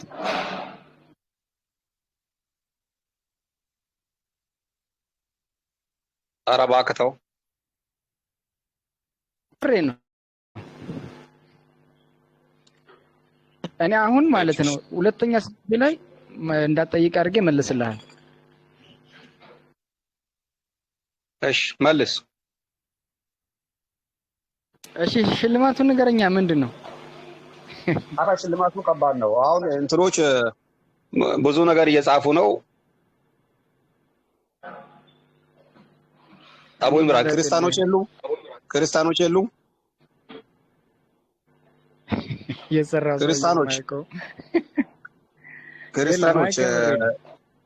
ካላችሁ ገብታችሁ መልሱልኝ። ከባድ ሽልማት ነው ያለው። ከባድ ስጦታ ነው ያለው። በትክክል ከመለሳችሁ ትክክለኛው መልስ ነው የምፈልገው። ዝም ብሎ አይደለም። መለስኩ ለማለት ሳይሆን ትክክለኛውን መልስ ነው የምፈልገው። ጥያቄው በደንብ አዳምጡኝ። ለአንዴና ለመጨረሻ ጊዜ ላንብብላችሁ። ለአንዴና ለመጨረሻ ጊዜ ልድገምላችሁ። በደንብ ተከታተሉኝ።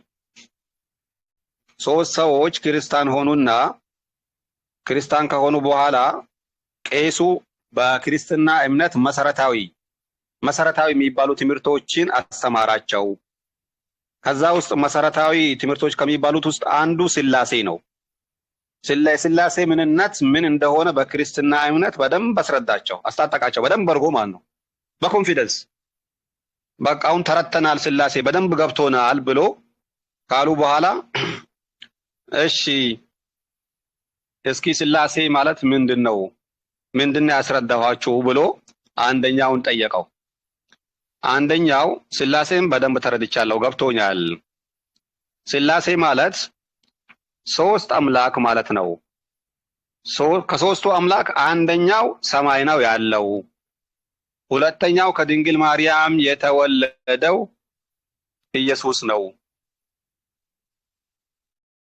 ሶስተኛው 30 ዓመት ከሆነው በኋላ በኢየሱስ ማለት ነው። ሶስተኛ ልጅ 30 ዓመት ከሆነው በኋላ በሱ ላይ በእርግብ ቅርጽ የወረደ ነው ብሎ መለሰለት። ሁለተኛው ስላሴ ማለት ሶስት አምላክ ማለት ነው። ከሶስቱ አምላክ አንደኛው ተሰቅሏል። አሁን ያለው አምላክ ሁለት ነው፣ አብና መንፈስ ቅዱስ ማን ነው። ሁለት አምላክ ነው ያለን አሁን፣ ምክንያቱም ወልድ ስለተሰቀለ ስላሴ ይሄ ነው አለው። ሶስተኛው ደግሞ እኔ በደንብ ገብቶኛል፣ ተረድቻለሁኝ ስላሴን የተረዳሁት አንድም ሶስቱም ነው፣ ሶስቱም አንድ ነው። እኔ እንግዲህ አንድ ሲደመር አንድ ሶስት እንደሆነ ነው ማውቀው። ነገር ግን እዚህ ጋር ይሄ እየመለሰ ያለው አንድም ሶስቱም ነው፣ ሶስቱም አንድ ነው። እንደዚህ ሆኖ እያለ አንዱ ተሰቀለ፣ ሞተም። ለሱ ሞት እንግዲህ ሲሞት ውህደት ለመፍጠር ተብሎ ሁላቸውም ሞተዋል። ስላሴ ማለት ይሄ ነው ብለዋልና ከነዚህ ከሶስቱ ሰዎች የመጀመሪያው ነው፣ የሁለተኛው ሰውዬ ነው፣ የሶስተኛው ሰውዬ ነው። የትኛው ሰውዬ ነው በደንብ ስለ ስላሴ የገባው? ስላሴን በትክክል ተረድቶ የመለሰው የትኛው ነው? መልስ ካላችሁ መልሱ። ሁለተኛው ልክ ነው፣ ሁላቸውም ሞተዋል። እሺ፣ ሁለተኛው ልክ ነው፣ ሁላቸውም ሞተዋል። እሺ፣ ሌላስ? ሌላ መልስ? ሁለተኛው የሚሉ አሉ፣ ሁላቸውም ሞተዋል፣ ሁለተኛው ትክክል ነው የሚሉ አሉ። ስለማይነጣጠሉ ሞተዋል፣ በቃ ስለማይነጣጠሉ ሞተዋል የሚሉ አሉ። እሺ፣ ሌላ መልስ? አቡ ኢምራን። አቤት። መርሐባ። አንተ የትኛውን መረጥክ? እኔ እንደነገርኩ ነው። አክሊሉ መልስ የለም እያለ ነው። አይ እንትን አማራጭ እነሱ ይመልሱት፣ ይሄ ጥያቄ ማለት ነው። ለእኛ ግልጽ እኮ ነው፣ እነሱ ይመልሱት። አክሊሉ መልስ የለም እያለ ነው። ሀመሮ አለ እንግዲህ ሀመሯ መልስ የለም እያለ ነው። እኔ እንግዲህ መልስ የለም አላልኩም፣ ከሶስት አንዱ ነው ያልኩት። መልስ የለም አላልኩም፣ እሱ በራሱ ጊዜ የጨመረ ነው። አክሊሉ መልስ የለም እያለ ነው። ወይኔ ስላሴ መልስ የለም እያለ ነው ማለት ነው። ኮመንቶች ይመልሱ ራሳቸው ገብቶ። አቡ ኢምራን መርሐባ።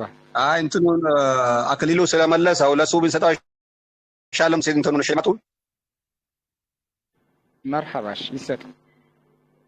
ምን ብለዋል መሰላ? ስላሴ መልስ የለውም ብለዋል። መልስ የለም ብለዋል። ስለዚህ ያው ስላሴ መልስ የለውም ማለት ነው። በቃ ለማንም አይገባም ማለት ነው። እንግዲህ ለአክሊሉ ካልገባው ምን እናደርጋለን? እንግዲህ መልስ የለም ብለዋል።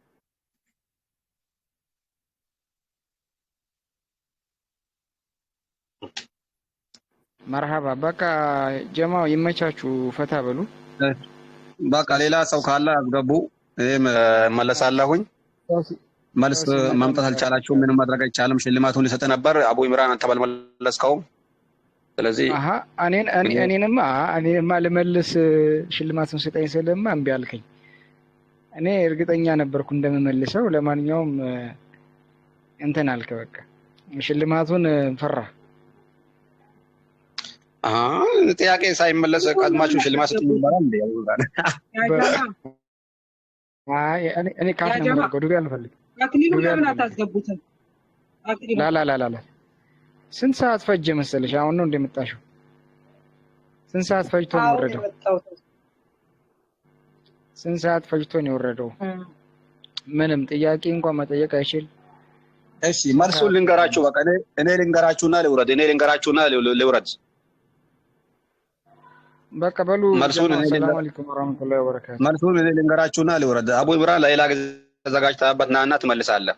እኔ አሁን መልሱን መልሼ ልውረድ። እሺ አሁን ቄሱ ይህን ከጠየቀ በኋላ ሶስቱም እየመለሱለት የመጀመሪያው ሰውዬ ሲመልስለት ተቆጣ። የሁለተኛውም ሰውዬ ሲመልስለት ተቆጥቶ አባረረው። የመጀመሪያውንም አባረረው፣ በርግጥ ሁለተኛውንም አባረረው። ከዛ የሶስተኛው መለሰለት። ሶስቱም እንግዲህ ስላሴን በደንብ ያስረዳቸው የገባቸው ተረቷል ብሎ የሚላቸው ናቸውና ሶስቱም መለሱለት በተረዱበት። ከዛ መጨረሻ ላይ ግን ምንድነው መልሱም የሆነው ቄሱም ያለው ማለት ነው በስላሴ ዙሪያ ለሚጠይቁ ሰዎች እውነት አላቸው። በስላሴ ዙሪያ ለሚጠይቁ ሰዎች እውነት አላቸው። ያላወቁ ሰዎች ይቅርና ያወቁትን የተማሩትን አዋቂ የሚባሉት እንኳን ይሄ በጣም የሚያስቸግር የሆነና ስላሴን መረዳት እና እንደዚህ ነው ብሎ ማስቀመጥ በጣም የሚያስቸግር ግራ የሚያጋባ መረዳቱ በጣም አስቸጋሪ የሆነ ነገር ነው ብሎ ነው እንግዲህ ቄሱ ራሱ የመለሰው ማለት ነው። ገብቷቸዋል። ያላወቁትን ይቅርና ያወቁት እንኳን ቄሶች እንኳን ስላሴን በደንብ ያልተረዱና ያልገባቸው በጣም ሰዎች ጭንቅላት ላይ ለመረዳት በጣም የሚከብድ ነው ስላሴ ማለት ብሎ እንግዲህ ነግሯልና ይሄ ነው ትክክለኛው መልስ ማለት ነው። ለዛ ነው ክርስቲያኖች ሲመልሱም እንግዲህ ስንጠይቃቸው ማይገባቸው አይረዱ ተገልጣሉ። አንዲት ወገናችን አህዛብ ትላለች። በመጀመሪያ ትግራይ ምናምን የምትይው አህዛብ ራስሽ ነሽ፣ እኛ አይደለንም። ባይብልሽ ራሱ አህዛብ ይልሻል። ሰው ገዳይ ዳልሽው አምላክሽ እግዚአብሔር ራሱ ገዳይና ጨፍጫፊ ጨካኝ መሆኑን ማወቅ አለብሽ። ነብያችንን ስትናገሪ ወደ ራስሽ አዙሪውሽ። ነብዩ መሐመድ ሰለላሁ ዐለይሂ ወሰለም በህይወታቸው ሰው ገድለው አያውቁም። ገባሽ አይደለ? እንደው ገደል ሞተ እንደው አንድ ሰው ህይወት ጠፍቷል ቢባል እንኳን አንድ ሰው ነው። ያንቺ አምላኬ ብለሽ የምታመልኪው እንኳን ለህፃናት የማይራራ ገባሽ አይደለ? ለባለ ኮሜንቷ ነው እየመለስኩ ያለሁት። ለሽማግሌዎች የማይራራ ኢቭን እንስሳዎችን እንኳን አትራሩላቸው ፈጽማቸው ግደሉ ብሎ የሚል ነው እያመለክሽ ያለሽው። አትሳደቡ። ጥያቄ ካላችሁ ገብታችሁ ጠይቁ። መመለስ ከቻላችሁ ገብታችሁ መልሱ እንጂ አትሳደቡ። የሰውን ሃይማኖት አትሳደቡ። ምክንያቱም የሰውን ካነካችሁ የእናንተም ይነካል። እናንተ እየተሳደባችሁ ዝም ብሎ የሚያዳምጣችሁ ሰው የለም። ይሄ ነው ማሰብ ያለባችሁ። የኔን ከነካሽ የራስሽም ይነካል። ገባሽ አይደለ? ስለዚህ ካቻች ገብተሽ ተወያይ። ካልቻች የሰው እምነት አትሳደቡ። እኛ የሰው አንሳደብም፣ የሰው አትሳደቡ።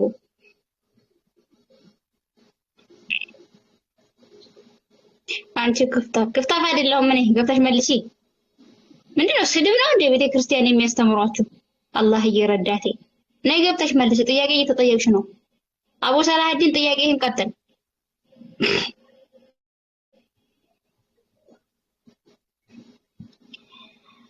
ውሸታም የማታውቂውን ጣዖት የምታመልኪ አይገርምሽም? አንቺ ነሽ ሶስት ሽማግሌዎችንን ፊት ለፊትሽ ደርድረሽ የምትሰግጂ። የኔ አምላክማ ያንቺን አምላክ የፈጠረው ነው። አላሁ ሱብሓነሁ ወተዓላ ኢየሱስ አለይሂ ሰላምን የፈጠረው ነው። ገባሽ? አትሳደቡ ክርስቲያኖች፣ አትሳደቡ። አትሰሙም? አትሳደቡ። ኧረ ቢስሚላ። ቤተክርስቲያን የሚያስተምሯችሁ ስድብ ነው እንዴ? እዛ አንድ ቦታ ሰብስበው ስለዚህ የሚያስተምሯቸው። ጆን መግባት ትችላለህ፣ ገብተህ ማስረዳት ትችላለህ። ማስረጃ ካለ ገብተህ አስረዳ። ኦኬ። ጣዖት ማን እንደሆነ ልንገራችሁ። ቆይ ጣዖት ማን እንደሆኑ ላሳያችሁ። አሁን ቆይ ጣዖት እነማን እንደሆኑ አሁን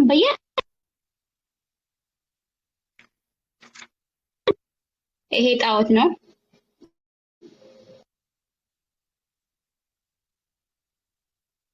እዚህ ጋር አያችሁ አይደለ? ጣዖት ማለት ይሄ ነው። ገባችሁ አይደለ? የኔ አምላክ ስዕል የለውም። ገባችሁ? የኔ እንኳን አይደለም አላህ አምላክ ያላ ነብዩ መሐመድ ሰለላሁ ዐለይሂ ወሰለም ስዕል የላቸው። እናንተ ግን ስዕል አንስታችሁ ፊት ለፊት አድርጋችሁ ትሰግዳላችሁ። እነዚህ ናቸው ጣዖት ማለት። ገባችሁ? ጣዖት ማለት 100% እነዚህ ናቸው። ለጣዖት የምትሰግዱት እና እናንተ ናችሁ። ለድንጋይ አምላክ ይላልከኝ ግባና ማለት ነው። በኔ ቤት ግባና ቪዲዮ ሰርቻለሁ። ሄድና ድንጋይ አምላክ ማን እንደሆነ እዩ። አንተ ራስ መምህር የምትለው ድንጋዩን ባላቱና በወገቡ ሲሸከመው ታያለህ። ስለዚህ እኔ ድንጋይ አምላክ አይደለም። ካዕባን ለማለት ፈልጋችሁ ከሆነ እኔ የማመልከው የካዕባውን አምላክ ነው፣ የካዕባውን ባለቤት ነው። ገባችሁ አይደለ?